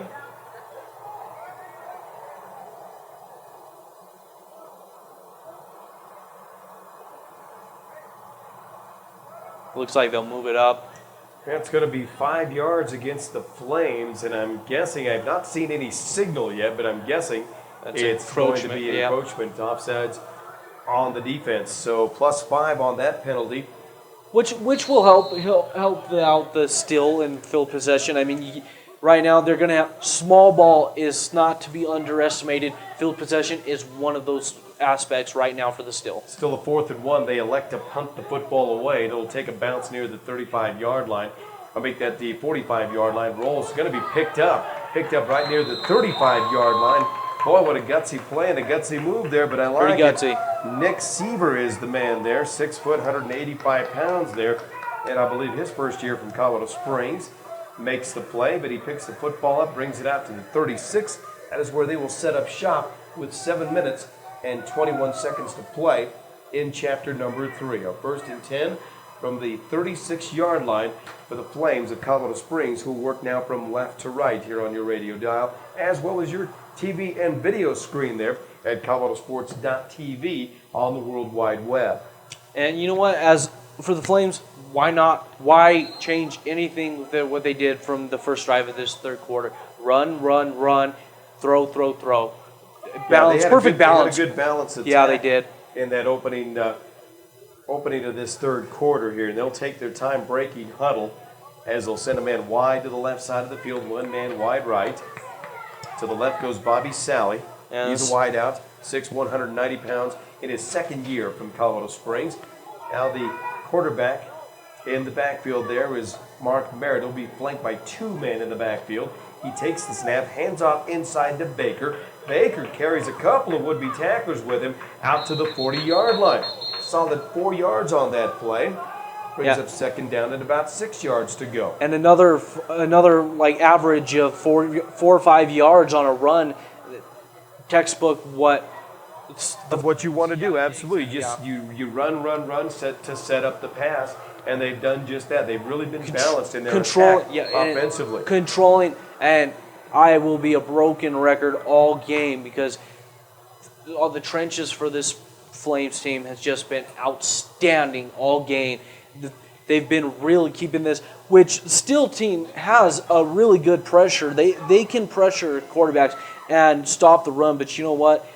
So far in this second half, it's just not working for the Steel getting the ball stopped right now. Back to pass is Merritt with all the time in the world. He wants to go deep, and he's got a man, and the pass is incomplete.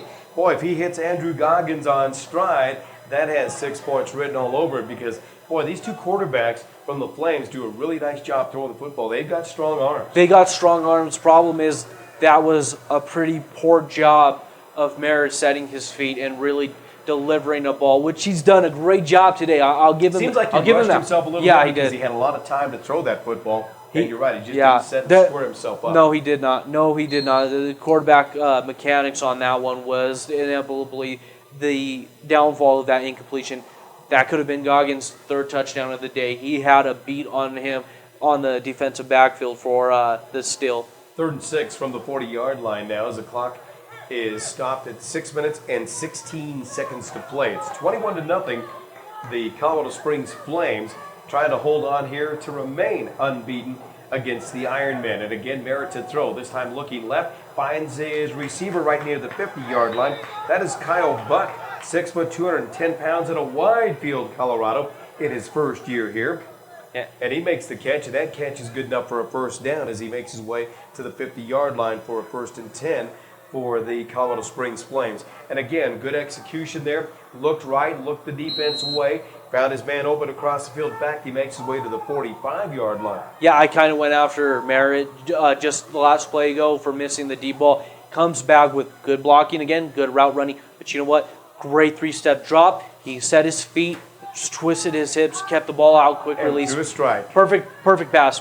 Can't ask anything more from Merritt right now. 1st and 10 from the 45-yard line now for the Flames of Colorado Springs, Colorado. Handoff inside, that time to Eric Baker, who keeps the feet going.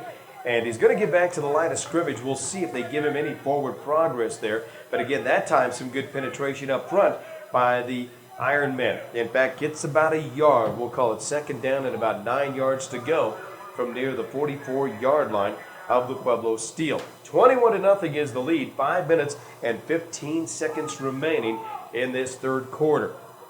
From an offensive standpoint on the scoreboard, obviously, it's been all the Colorado Springs Flames this afternoon with exactly 5 minutes remaining in this third quarter of play. Yeah, Merritt's done a great job of throwing the ball all day long. It's just been on target and perfect mechanics. You can't ask anything more from Merritt right now. He's coming in he did not start this game. We can't forget that. We still do not have a report on what really happened to James Everett, but he's done a great job, and he's still doing it right. Nope, that's Merritt stepped going away. Deep, fires it out. The pass is going to be incomplete, batted away by the defender.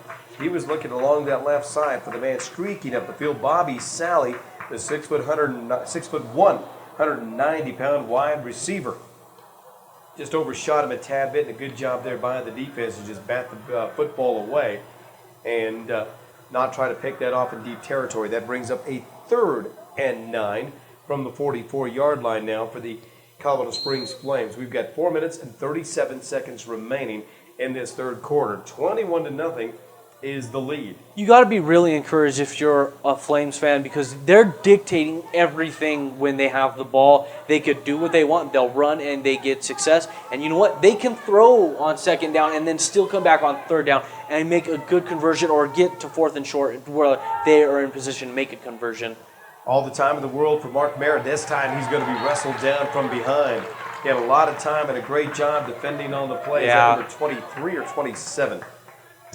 If that's 23, that's Lawrence Lucero who makes the tackle on the play. Did a great job. Not much you can do when you have an all-out blitz and you send 3 wide receivers just deep down the field. The pocket collapsed Dan right Lamberson, away. 27. Yeah, Mr. Lamberson. And that was a good job to get off the field because you know what? They've been tearing this clock apart.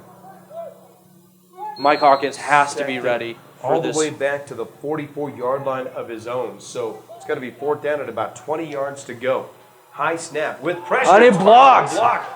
Picked up there. Oh, and I thought it was picked up by the steal, but it's going to be back. It might go to the Flames. Oh, because it was a touch by the steal. Yeah, that was. And then the loose ball was grabbed by the Flames, I believe. That might this be a could big opportunity Flames lost. First down back the other way. Yep, and it is going to be. It is a first down Flames. Yeah. After a great defensive play, great job hustling in to get a paw on the football, and then in and out of the hands of another defender. Which, if he picked that ball up cleanly and he ran with it, I don't know if he doesn't go all the way to the end zone untouched. Yeah, if nothing else, he's saw- going to set a very short field for the Ironman to work with. He saw nothing but clean green grass straight in front of him, and the ball got through him, and you know what? That is a costly play by the Still.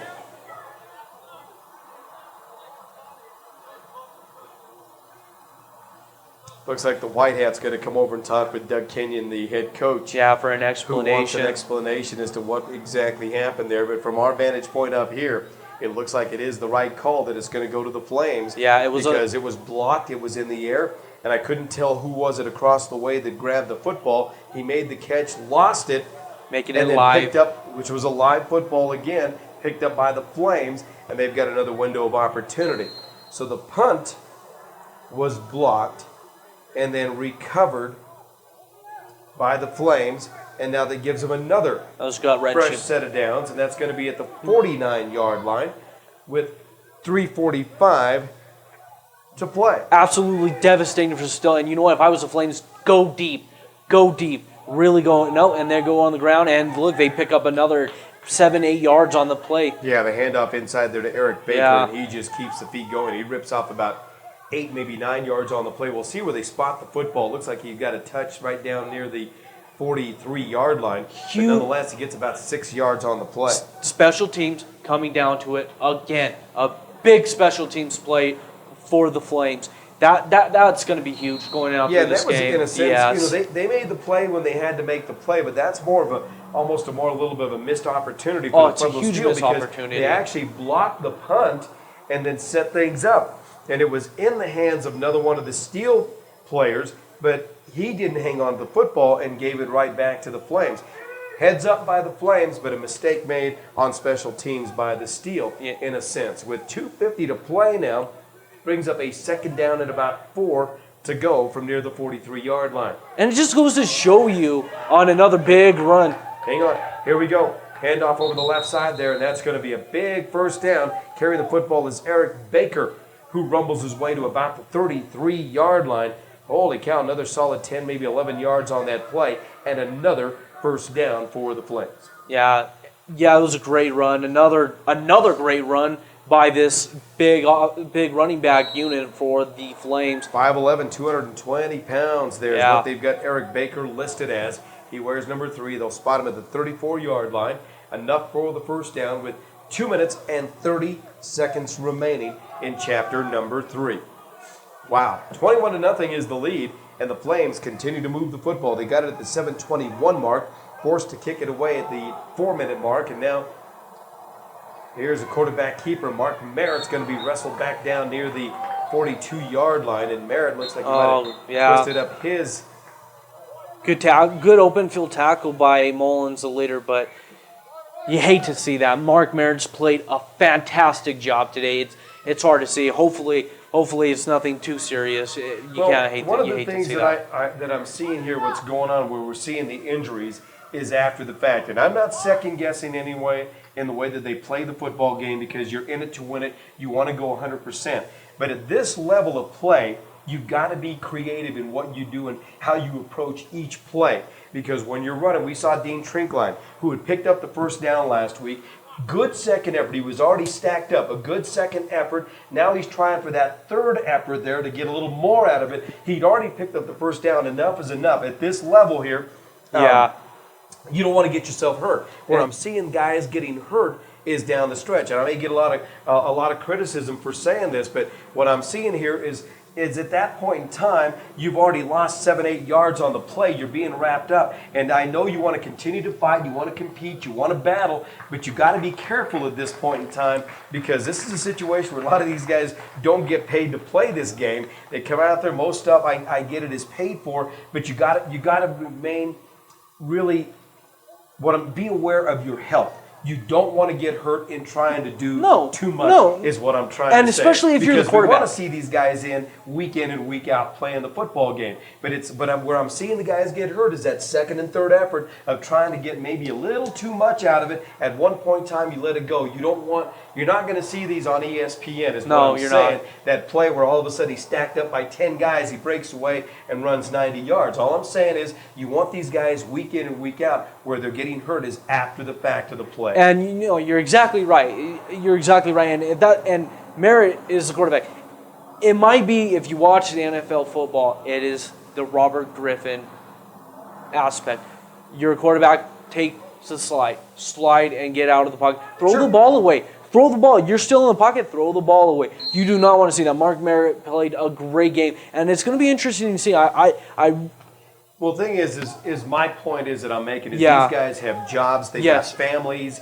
You get hurt out here playing on a Sunday afternoon in a game like this, in a league like this, you don't want to jeopardize anything else in your life. Dean Trinkline is done for the year, and he's going to miss a little work time because he's going to have surgery. Now, in a quarterback now is Juan Gallegos. Juan Gallegos makes a nice toss out there. Great catch, and a solid run after the catch there is Kerry Clay, who carries a couple of would-be tackles with him inside to the 25-yard line.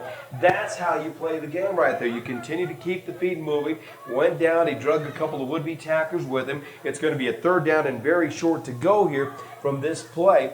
It brings up the third down. That's a big-time play right there. But what I'm saying is, you look at these quarterbacks in the NFL and college where enough is enough. They picked up the first down. They slide their way to get there. Staying away from danger. Yeah, and that's all I'm saying is just live to see another week of football. Yeah, exactly. You just hate to see at any level guys get hurt and go down. No. You just hate to see that. But, it is the nature of the beast.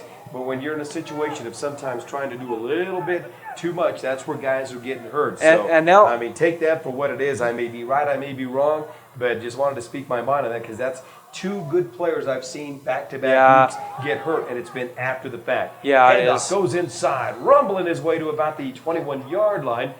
And not only that, now the Flames are down to their third quarterback, Juan Gallegos. The fullback there is Sherman Logan. Number 44, I believe, the big, powerful fullback, picks up a first down on that play. So that's going to be a 1st and 10, and they will spot the football right near the 22-yard line. So that'll keep the drive alive with 30 seconds remaining here. We may see one more play left in this third quarter here. It's 21-0 with 20 seconds on the clock now. I think the Flames will go for one more play here and wind down chapter number 3 with a 21-0 lead. It's got to be a tiny bit disconcerting if you're a Flames fan to see another quarterback go out because we do not know the report of A, James Everett, and B, of Mark Merritt, who's played a fantastic game of leading this giant 21-0 lead.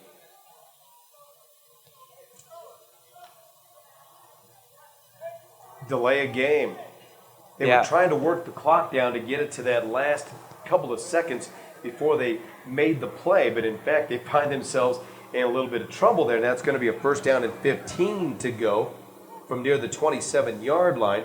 You want to run the clock down, but you don't want to make a silly mistake like that. It's 21-0. Still a lot of football. Yeah, it's a lot of football left. A lot of football's left. Final chapter coming up. We're 15 minutes away. 2.1 seconds left here in the third.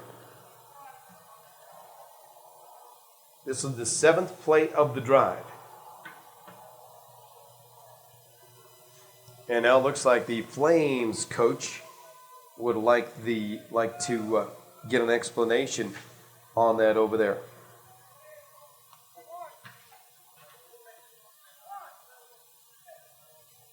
Speaking of injuries, we just got to send our condolences out to Dean Shrinkline. He was a staple of this Pueblo Steel team. I mean, it's since rough. the inception of the club. He's rough. One of the veteran players, and his season is over. And with a knee injury like that, it may be career-ending. Yeah, it may be. As I said before, my concern is that I'm a guy that is, grew up an athlete as well and played a lot of different sports. And, at this point in time, having a family, I'd love to be out, playing football, playing baseball, whatever the case may be. But you always got to keep in mind that, hey, you got a family to take care of as well. And that's my only concern from that kind of standpoint there. Well, we played 3 quarters of football with a score 21-0. The Flames leading the Ironman. We'll take a timeout. Be back with the 4th and final chapter coming up right here on ColoradoSports.TV and Pueblo Radio Sports.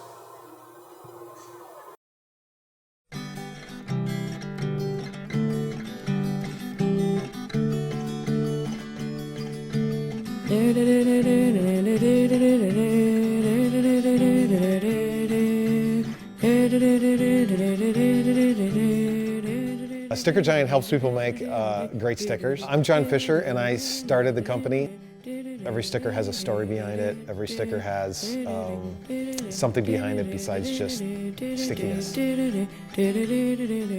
People seem to flock towards stickers no matter what they are all about. It's a portable billboard. It can go anywhere. Seeing stickers on little girls' foreheads. Cars, motorcycles. Stop signs, we don't endorse that. Baby bottoms. I see stickers everywhere. I see stickers in my dreams.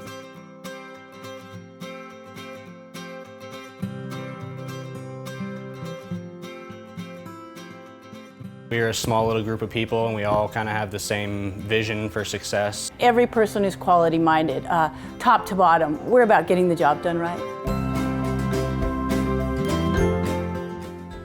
The quality of Sticker Giant stickers is really fantastic. We run 3 different materials here. All of them were researched to find the best possible thing we can get. We can get your email and process your stickers in 24 hours and get them out to you. We try and do things quickly, we try and do them accurately, and we try and get people the stickers that they want.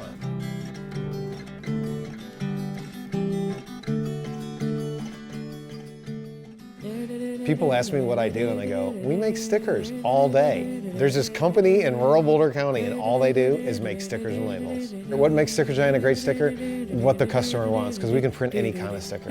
Every day there's a sticker to where I see it, and I just want to know the story behind it. I want to know the company. I want to talk to the owner. We take people's passions, things that they're really fired up about. We make it over and over and over so those people can tell their story to the world.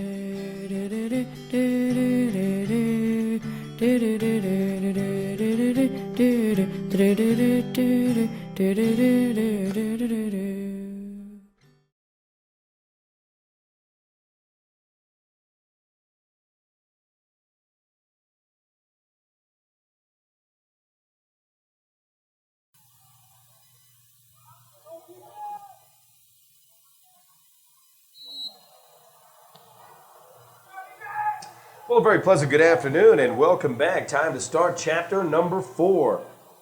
It'll be a 1st and 10 from the 22-yard line now. And back in throwing the ball is in the Flames down to that third quarterback. That is Juan Gallegos, who's done a great job of throwing the ball. You won't even see the difference because they have done a great job of throwing this ball. Great mechanics from Juan so far. Juan Gallegos is a running back. He's a 5'10", 190-pounder out of Colorado Springs, Colorado, I believe, in his first year. He plays the running back position, also can come in at quarterback, and they got him listed as one of the quarterbacks, so they are definitely getting their quarterbacks some workouts today. 21-0 is the lead, just underway here in chapter number 4. Boy, he's got enough yardage out of that play that they're going to bring out the sticks and measure this. There's the stretch of the chains, and did he get the first down? No. It looks like he's going to be just a matter of inches shot.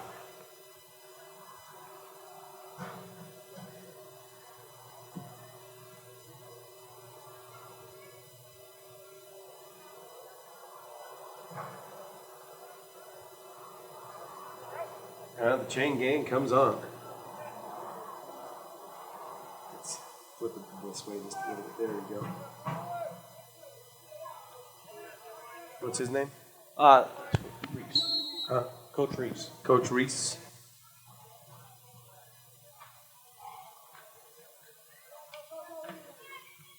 And back to their standard formation, 2 in the backfield and shotgun. Second and less than a yard as they spot the football right near the 13-yard line. Did he get the first down? Looks like he did come up with the first down.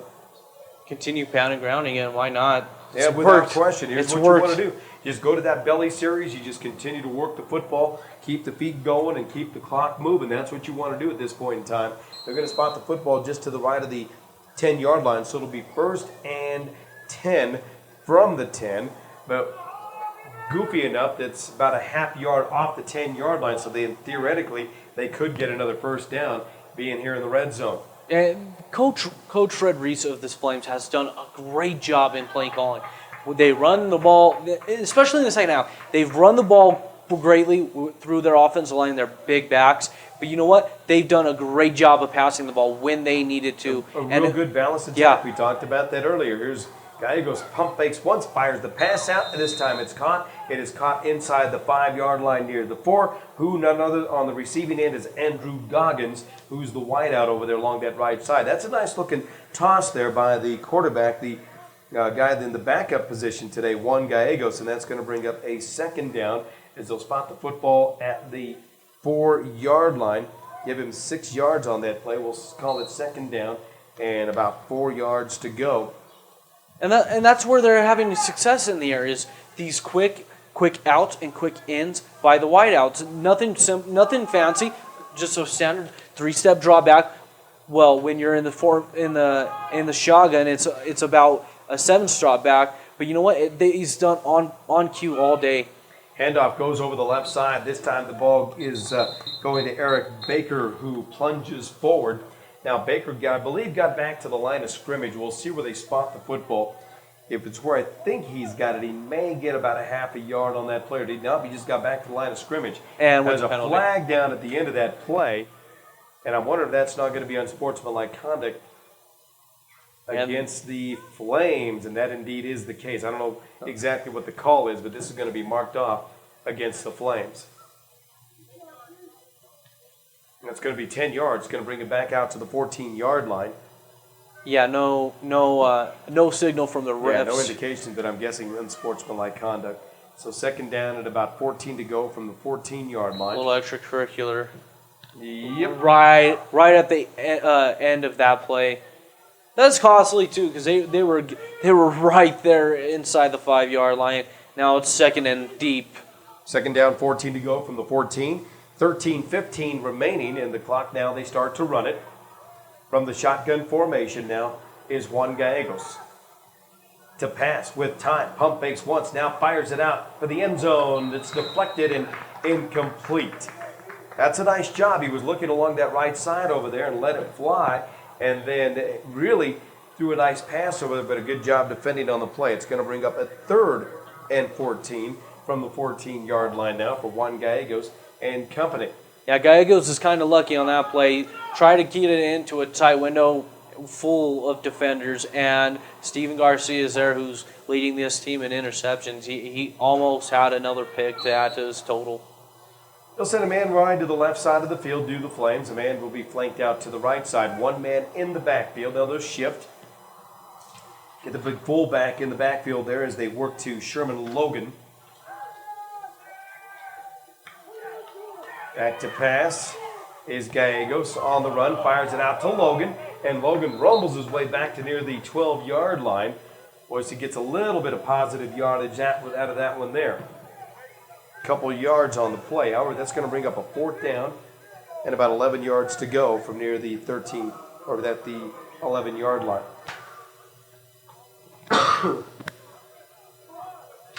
And good pressure by the Still, which has been lacking all day in terms of getting pressure from the front seven. But that's a great job, forcing just a dump off to the fullback, getting basically no gain on the safety play. valve, and they got positive yardage out of it. They're going to go for the field goal here. So coming on to try this one is Anthony May. That'll spot the football at the 19. So what, a 29-yard attempt here? Kick is up and away. Has the distance. It looks good, and it is a dandy of a kick. Field goal, 29 yards, is good.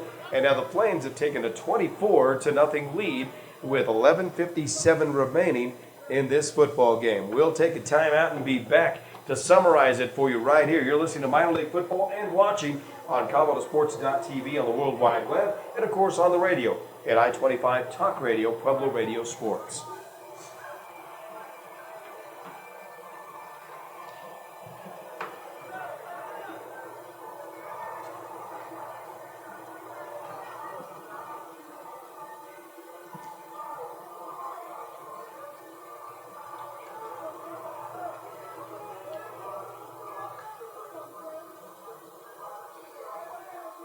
"21 plays,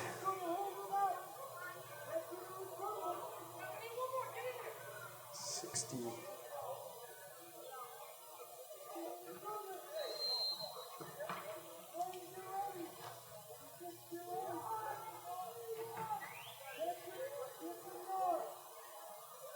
Well, I guess you can total that. That second series there was, I believe, an 8-play scoring drive. 21 plays overall, or 21 plays that whole total scoring drive, because they had the football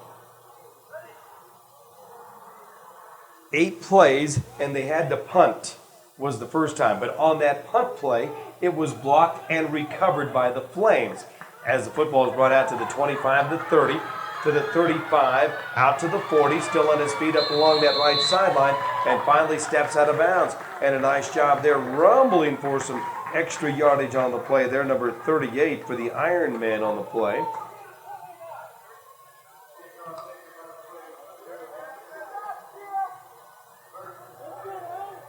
Is that 38 or 88? I believe that is Cameron Warren. Cameron Warren, number 88 on the play. Okay, looked like 38 from up here. But going back to the summary there, 21 plays, 64 yards finally on that scoring drive, because on that punt play, they were forced to punt, and then it was blocked, fumbled, and recovered all in one play, so they kept the drive alive on that play. So special teams has been the big quiet factor in this game, and it always will be. And yeah, you can't have that if you're Still have it 1st and 10 from the 48-yard line, and ripping some yardage off to the 45, maybe the 44-yard line before he is wrestled down there. Looks like on the carry there, number 23, Lawrence Lucero, the ball carrier for the Iron Man of Pueblo. I think that's the biggest gain. And there is laundry on the field. Flag down. That's going to come back, it looks like. Or is it going to? Oh, it might go forward. Let's see what the call is. Well, they had him at the 48-yard line, and then they brought him down to the 45-yard line. Might be a face mask. Might be another. This looks like to the tune of 15 yards here. And that's huge. I think that's the first time they've been inside the 30 for a long time, it seems. For that'll the remain Still. 1st and 10 from the 30 on that penalty. Quickly back to action we go. The handoff again goes inside. Yeah, that was a quiet killer for the Flames defense, giving them possession. Yeah, it is 11 minutes to go, 24-0, but you can't give up. You can't give up chunks of yardage like that. That's 2 personal fouls in a row. Well, not in a row, but in a short matter of time for this team. 2nd and 8. The pass is going to be incomplete. Yeah, it went through two hands. Delivered the pass, and he delivered a nice one there to Braden Rivera. Went through his hands and then through another receiver's hand. I think Antoine Cherry back there playing deep and defending on the play over there. Number 23, I believe, is Tremaine Gray, the defensive back. And Cherry darn near has 5 catches, almost maybe 40, 50 yards receiving. they've lost that little rapport that they were building upon, and Coach Kenyon's gotta have to find the balance here. 10:58 remaining, 24-0 is the score. It's been all Flames on the scoreboard this afternoon here from Hornet Stadium, home of the Pueblo Steel. Hawkins to pass, airs it out. The pass is going to be intercepted. Picked off at the 10, out to the 20, 25, now the 30. Across the field, making his way down to the 35-yard line. The man defending on the play with a big-time defensive play there. Number 30 is Nathan Rice, also a defensive back, 5'9", 200 pounds, and well, he could flat out fly after the catch there. A little too much air on that one, and it just sailed right over the head of the intended receiver for the Steel. And turnover, I now believe 5 or 6. I believe that's number 6 on the day for the Pueblo Steel. Including that, afford to do that. including that live ball fumble from the punt block. That's just killer. 6 turnovers, straight up will not win you a game. 6 turnovers is just a killer. 6. That's going to be that's going to be in the mind of Coach Kenyon all day and all up till next week. They can ill afford to have that many turnovers, and especially I believe their third one in the deep into Flames territory. Unacceptable if you're a Steel fan. And there's the quarterback back to pass. Oh no, he got it. Oh, they're going to call him dead. That's going to be a sack in the backfield. Yeah, it'll be a sack. Juan Gallegos was pretty much down there, and then the ball comes away. Yeah. Little trickery. Yep, but he was already down. I think they had blown it dead. So that there on a 1st and 10 from the 34-yard line. He's going to lose about 4, maybe 5 on the play. Back down to near the 29-yard line. Brings up 2nd down at about 15 to go. From the 29-yard line with 10 minutes and 10 seconds remaining in this football game. Finally, Steel are getting a lot more pressure in on this offensive line, who has done, I've said it all day, they've done a great job in protecting any which 3 of these quarterbacks that have been in for the Flames. Not a bad crowd on hand. We could use a few more in the stands here to take on, or to cheer on the Iron Man, if you will, or both these teams, if you're from the Springs area. And that's a fumble on the play. Fumbles the football. The Pueblo Steel say they've recovered the football. We'll wait and see. The referees say that he's recovered it as well. And that pressure that I've been talking about is coming up big now for the Steel. And that's what they've been missing on defense all day. That's a good job to get the ball back from Mike Hawkins to do something with 9:39 left in this game. Without a doubt, fumble recovered there. Is that 34 or 84? Nonetheless, they return the favor and give the football right back after the pass interception and then a fumble to the Steel, and they've got the football at the 25-yard line. They'll have it 1st and 10 from the 25 with 9:39 showing chapter number 4. This is where Hawkins needs to show some gum. Oh, good throw. He fires it out and passes it complete there to Antoine Cherry inside the 10, and he makes his way to the 7-yard line.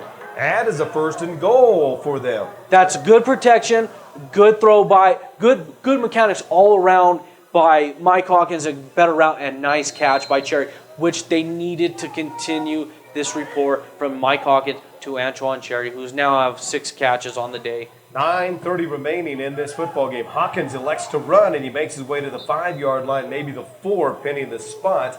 But nonetheless, nowhere to throw, so he tucks it away and gets positive yardage out of it. Brings up a 2nd and goal. Building momentum from defense on up. That's how you have to do it, especially down 24-0 in the 4th quarter. 2nd and goal from the 5-yard line now. Cherry goes wide to the left side of the field, or right side rather, one man wide left. Hawkins to pass, looks for Cherry in the end zone. It's deflected away. Nice job defending on the play there by Jason Smith to deny that touchdown. Yeah, brings up a 3rd and goal. Jason Smith, the stout defensive back for the Flames, has done a great job in coverage all day. I think he has 1 interception on the day as well, continuing his stellar day. And nothing to rush. The clock is stopped at 8:57. Nothing to rush. It's now 3rd down. It's going to be 4 down territory, obviously, for the Steel. Don't have to hurry. it'll be interesting to see if they don't roll out Hawkins to the right. That's what they love to do deep in the red zone with Hawkins. And I believe Cherry is on the right side. He's wide right. Yeah, So here we go. Back to action. Hawkins with a 5-step drop looking and they right. do look Floats right. the pass out. It is caught. Touchdown steal. Nicely done. They took Cherry. They took the defender deep into the end zone. They float the pass out there. And I think it's number 25, if I'm not mistaken, there in the end zone, who makes the catch for the touchdown.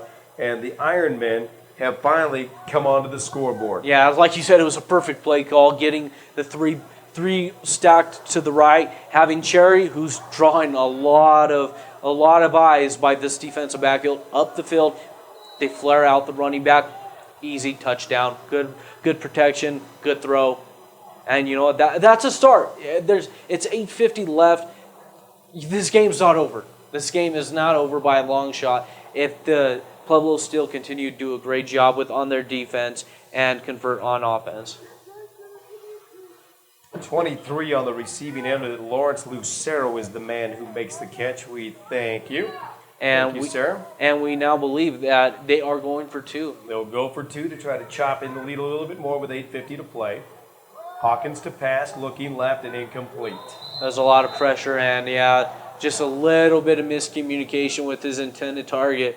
And now the lead's going to be cut down only about... Well, 24-6 is the lead. It's 8:50 to play. We'll take a 30-second timeout. Be back with more minor league football right here on Pueblo Radio Sports and, of course, ColoradoSports.TV. Timeout.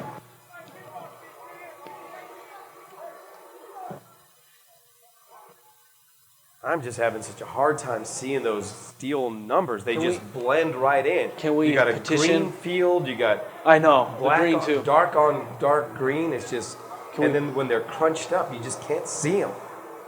Can we petition to get those numbers changed? Yeah, no kidding. That's a killer. And that was, let's see, Hawkins, That was a good flare out pass. Lucero. 23, Hawkins to Lawrence Lucero. Yep. Why not try on special teams right here? Try to get that ball back.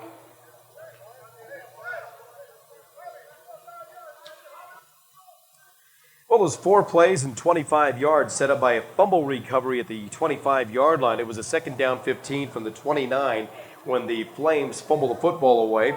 Gave the opportunity to the steal. They took advantage of it. And again, now 24-6 is the score. That's a touchdown pass of 4 yards. Hawkins to Lucero for their first score of the afternoon. With 8:50 to play, it's 24-6. And here we go with a kickoff. Steele will be kicking from left to right. And here comes Pete Jimenez as he approaches the football. An onside attempt.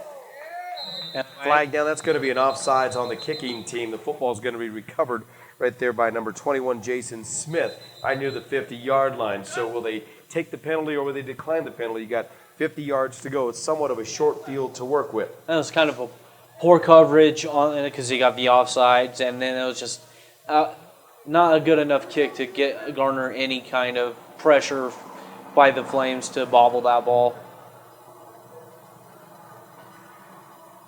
And it looks like the Flames will decline the penalty, and they'll just take it 1st and 10 from the 50-yard line.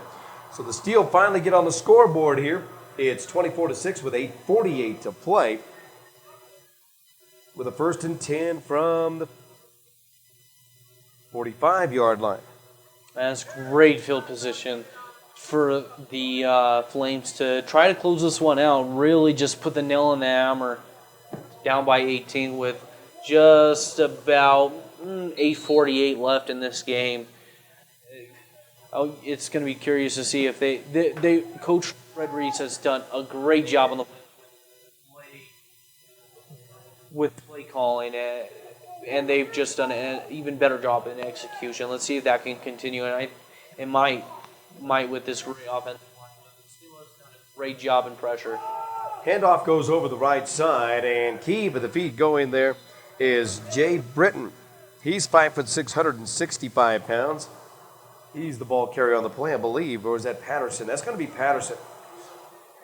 Now they got a couple of decent options in the backfield for those Flames. Big guys, too, with big fullbacks to block for them. about 3 yards on the play. We'll call it 2nd and 7 for Patterson and company there. Ball spotted near the 42-yard line. 8 minutes and 15 seconds on the clock, and it continues to run. And if you're the Flames, that's exactly what you want to do right now. Keep it on the ground. Keep the clock moving. You've got a 24-6 lead. Keep the clock moving and get out of this one and go to 2-0 on the year. Yeah, what still has to do is get pressure up the middle and exactly straight up the fullback dive, and that's going to be a first down for big number 45. Yeah, indeed. That's a nice chunk of running there for the ball carrier, and that's number 45. I've got a 44 on my roster, not a 45 as well. But some of these rosters are incomplete. We apologize for that, folks. The incomplete roster, but 45 got his number for the first time today, as a matter of fact. We had 44 that had been carrying the ball a little bit there, and then it's going to bring up a first down, as they will spot the football at the 34-yard line. It's impressive to watch these big backs of the Flames just have some wheels on them and pick up first downs all day long.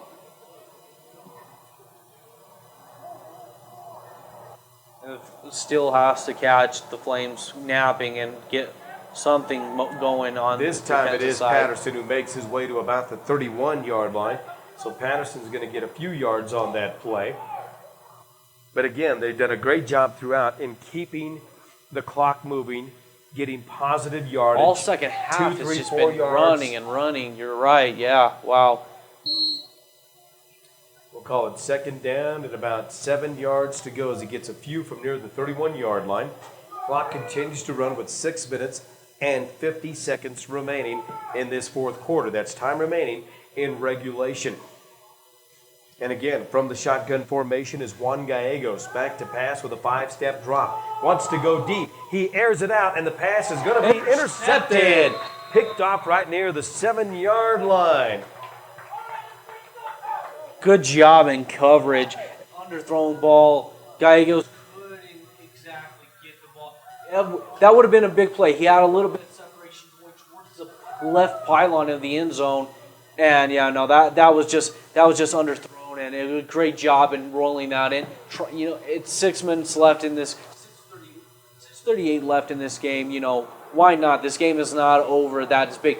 2 big turnovers now by the Flames. And you know what? Mike Hawkins, go to work. It's going to work time for Mike Hawkins and this offense right now. Soto is the man who intercepted that pass, and that'll set up a 1st and 10 for the Iron Man. They'll have it 1st and 10 deep in their own territory from near the 7-yard line, and 6 minutes, 38 seconds remaining, chapter number 4. So can they take advantage of it? Hawkins hands off to the left side with the football. Racing along the left side there is number 23. Lawrence Lucero keeps the feet going and rumbles his way out to near the 12-yard line. Pretty close to 5 yards on that play. Brings up second down and about 5 to go. So a good job to get out of harm's way there. Get it outside the 10-yard line. Now a little bit of breathing room for the Pueblo Steel, who have it just to our left of the 12-yard line. That was an impressive run, and that's what you want to see to get that angle and running a ball. That's what they needed. Hawkins to pass, fires it out, pass is deflected. Deflected up there, I believe, is Anthony May from that linebacker position over there. Knocked it away, if I'm not mistaken. Anthony May was the guy who got that paw up there and knocked it down for a big defensive play. Brings up 3rd down and 5 from the 12-yard line. Yeah, Mike Hawkins got to realize he can't throw that ball into a sea of white right now, especially this side of the field, only on the 12-yard line. That could be costly, and he's been doing that a lot recently in this game, throwing into coverage that's just really just too tight. But you know what? It's now 3rd down and 5. Let's see if they can get 6 minutes to play. Hawkins to throw. Eludes pressure. Oh, what a play. Pass is complete. Complete out near the 23-yard line, and a big-time reception there for Ricardo Garcia for a big-time first down for the Iron Man. That'll be a 1st and 10, and they'll spot the football near the 23-yard line. And so a big-time play there, and down to 5 minutes and 54 seconds remaining in this contest. 24-6 is the lead for the Colorado Springs Flames. That was a good offensive play by Mike Hawkins. Quick hitter out in their flats. Antoine Terry makes the catch at the 25. rumbles his way out to the 28-yard line, 5 yards on the play. That'll bring up a 2nd down and 5, and that'll keep the drive alive as they keep moving the marker. Yeah, it was good. Antoine Cherry's just doing more to solidify his great day today. I think he's got 7 catches and really just doing a great job on the outside. Yes, he's he a is. competitor. He's got great hands, great speed.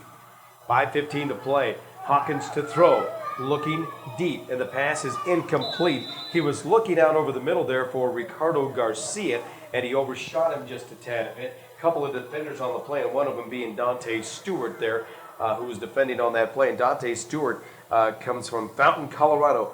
He is in his 2nd year, I believe. He's a 6 foot, 230-pound linebacker from Fountain. And that brings up a 3rd down and 5 to go from the 28-yard line. That will stop the clock with 5:09 showing. 24-6 is the lead now for the Colorado Springs Flames, leading the Pueblo Steel. Mike Hawkins has a little bit more touch than Ziff in his throws, and that's where it's been getting him in trouble. He hasn't been really zip the ball in. It's been airmailing, and that's having some of these defenders for the Flames, giving them a lot of opportunity to pick it up. Get on target a little bit more. 3 receivers to the left. There's a little swing great pass out in the swing flats to the left, out to the 30. And on his feet, still keeps the feet moving to the 35, out to the 40, 45. Racing along that right side. Finally run out of bounds near the 42-yard line. That's a great job. Again, on the receiving end there is Lawrence Lucero, who's done a great job in this matchup today. He's been really, really solid in what he has done. Yeah, he has. And it has been...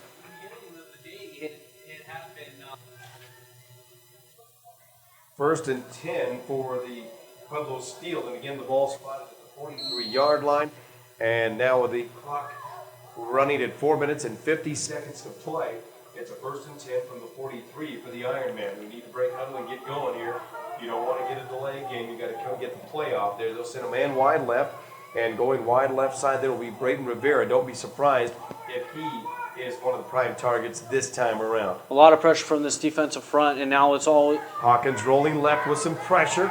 He eludes, now tucks it away, and bounces out of bounds near the 40-yard line. Channeling. That's a good job, and a good job defending on the play. And I think Braden Rivera was one of the intended receivers there along that left side. That was the guy they were going to on that play.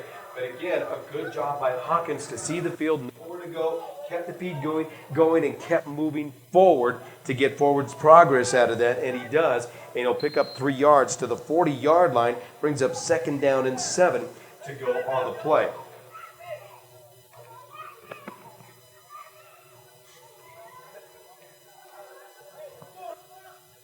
Kept going north to south, didn't want to go east to west, and just kept moving forward as the play developed.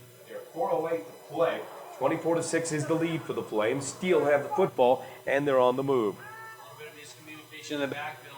Yep, Hawkins to throw, airs it out, and the pass is going to be picked off. Intercepted there by Kevin Cross. He's to the 40, out to the 45, down to the 46-yard line, and that is another interception, and that will turn the Steel away. So another pass interception today, and that'll give the Flames the football. So they'll have one opportunity with 3 minutes and 53 seconds. They get 1 or 2 first downs here, and it will be game over.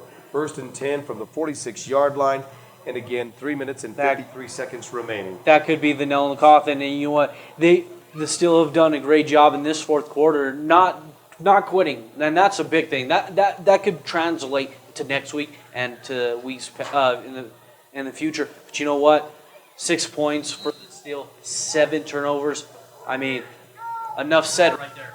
Yeah, enough said right there. It's been a game of turnovers, and for the most part, they've had their share of turnovers on the other side of the football, talking about the Flames, but they've been a little more steady, a little more balanced offensively in this football game. They've really shined on the defensive side, only allowing 6 points today. And let's see, a new man at a quarterback over there, and there's going to be a handoff over the left side. The new quarterback is Kyle Buck now, who also is 210 pounds. He's 6 foot. First year at a Widefield High School. Yeah. And the handoff goes there to number 9, and that's David Mazzullo. Yeah, the quarterback situation for the Flames, it has to be disconcerting. 2 quarterbacks go out. we're not too sure what happened to James Everett. In this situation here, I think this is just to get Missoula, who's Yeah. in his first year, coming in here. And why not? Why not with the? With Buck in his first year at a Winefield. This is probably just to get him some playing time here. Yeah, and why not? Because with the two quarterbacks going down, the two starters really, and Everett and Merritt really going out, and then Gallegos having 2 turnovers, why not get him in? Get him in with about 3 minutes left in the And game. he'll work from the shotgun, does Buck, hands it off over the right side, and wrestled to the turf there is going to be Jamario Patterson. He's 6'2" from Nashville, Tennessee. 220-pounder, and he's wrestled to the turf for a couple of yard loss on the play.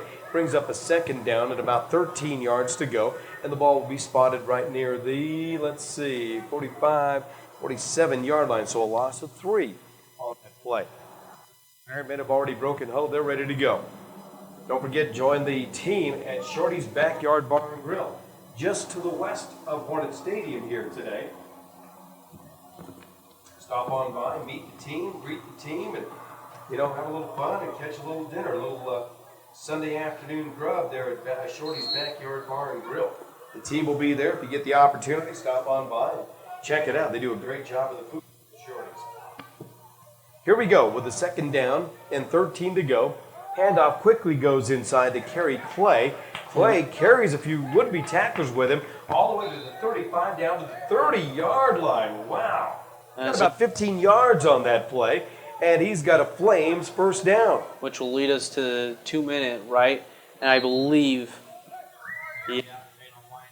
Yeah, they'll wind the clock all the way to the 2-minute mark, and that's where they will stop it. We're going to take a 60-second timeout. The 2-minute warning. The score with 2 minutes to play, 24-6, and the Flames lead it. We'll be back with more right here on Pueblo Radio Sports and, of course, ColoradoSports.TV.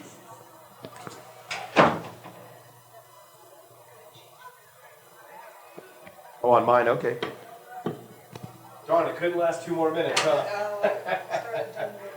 About 4 minutes left, and I was like, damn it. This way at least we'll have a good Good one for next time around. exit intro. Perfect.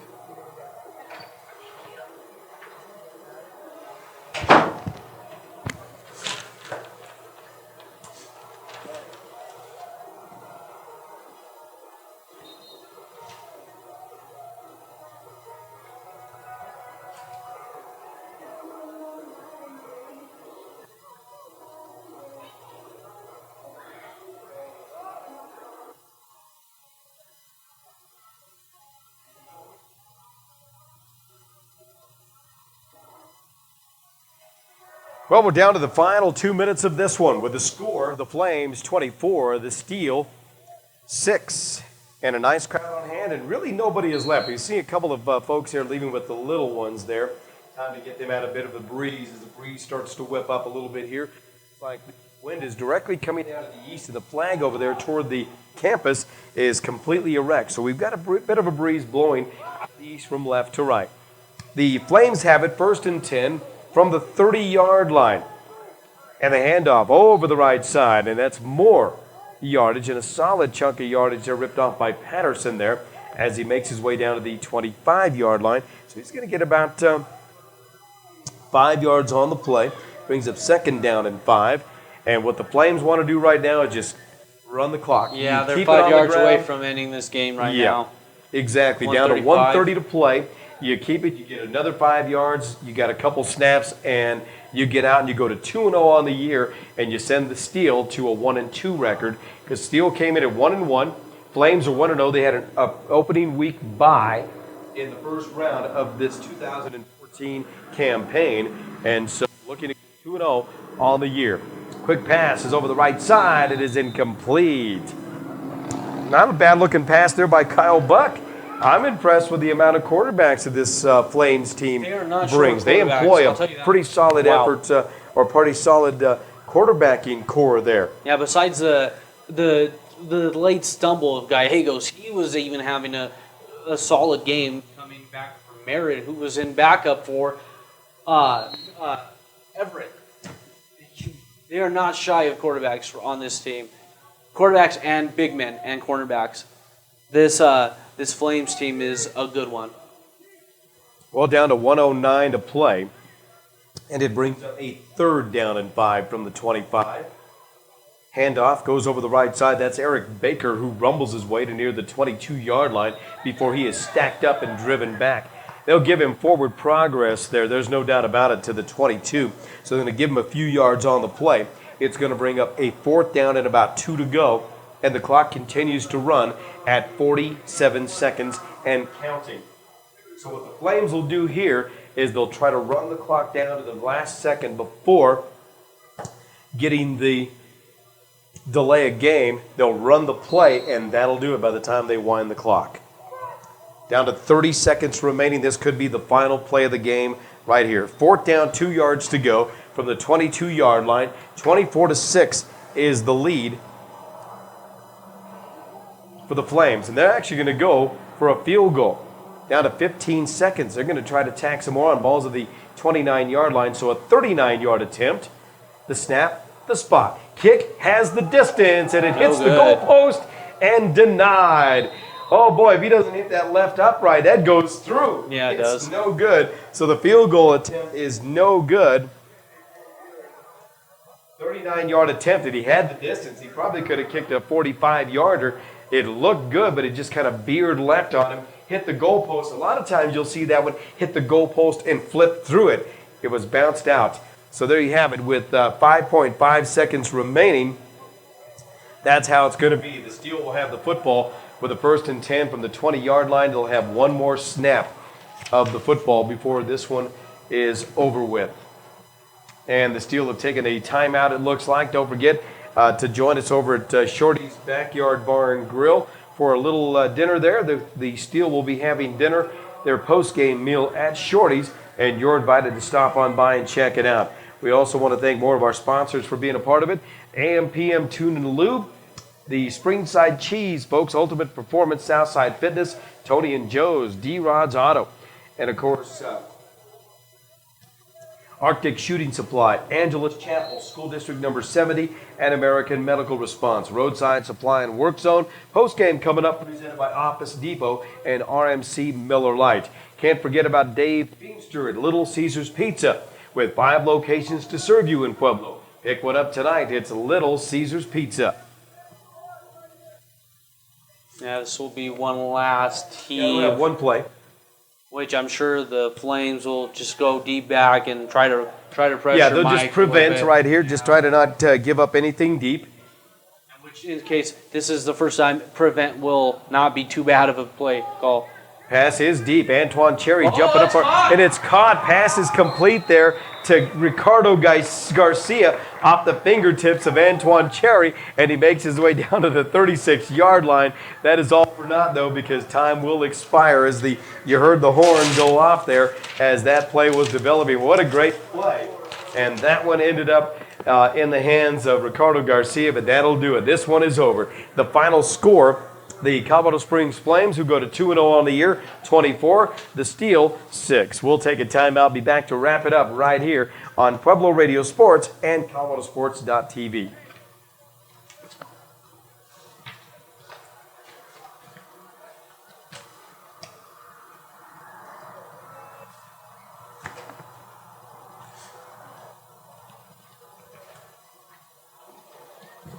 Take a couple minutes here, Chelsea.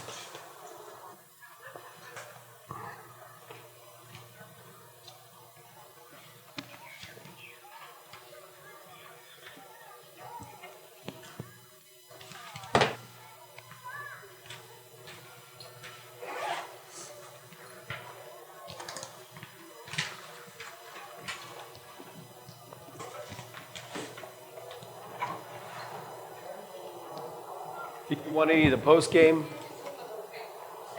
Perfect.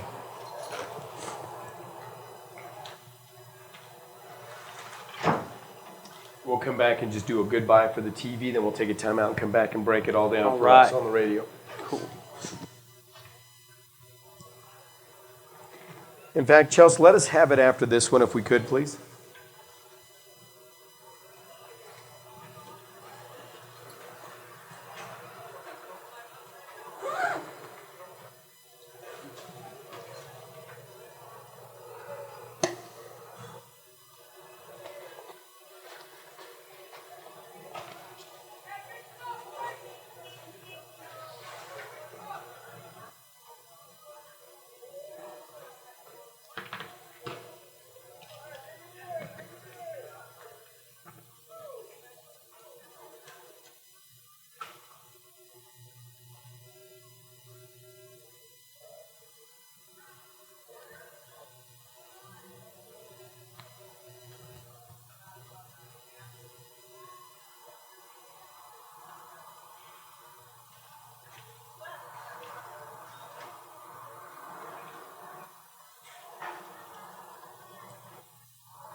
And a very pleasant good afternoon and welcome back to Hornet Stadium. That's the home of the Pueblo Steel. The Ironman fall today by a final score of 24-6 to the Colorado Springs Flames. The Flames now go to 2-0 here in 2014 after a big win today, and the Steel go to 1-2.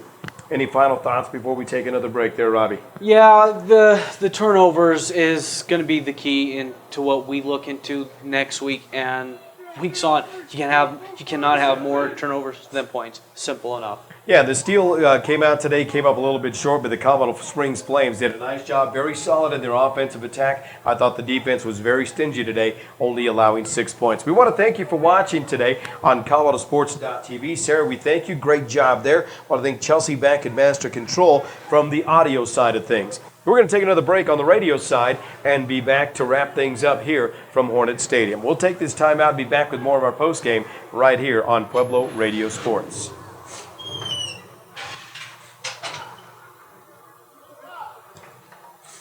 Okay, give us 2 minutes. We'll be back, wrap it up, and done. Good job. Thank you.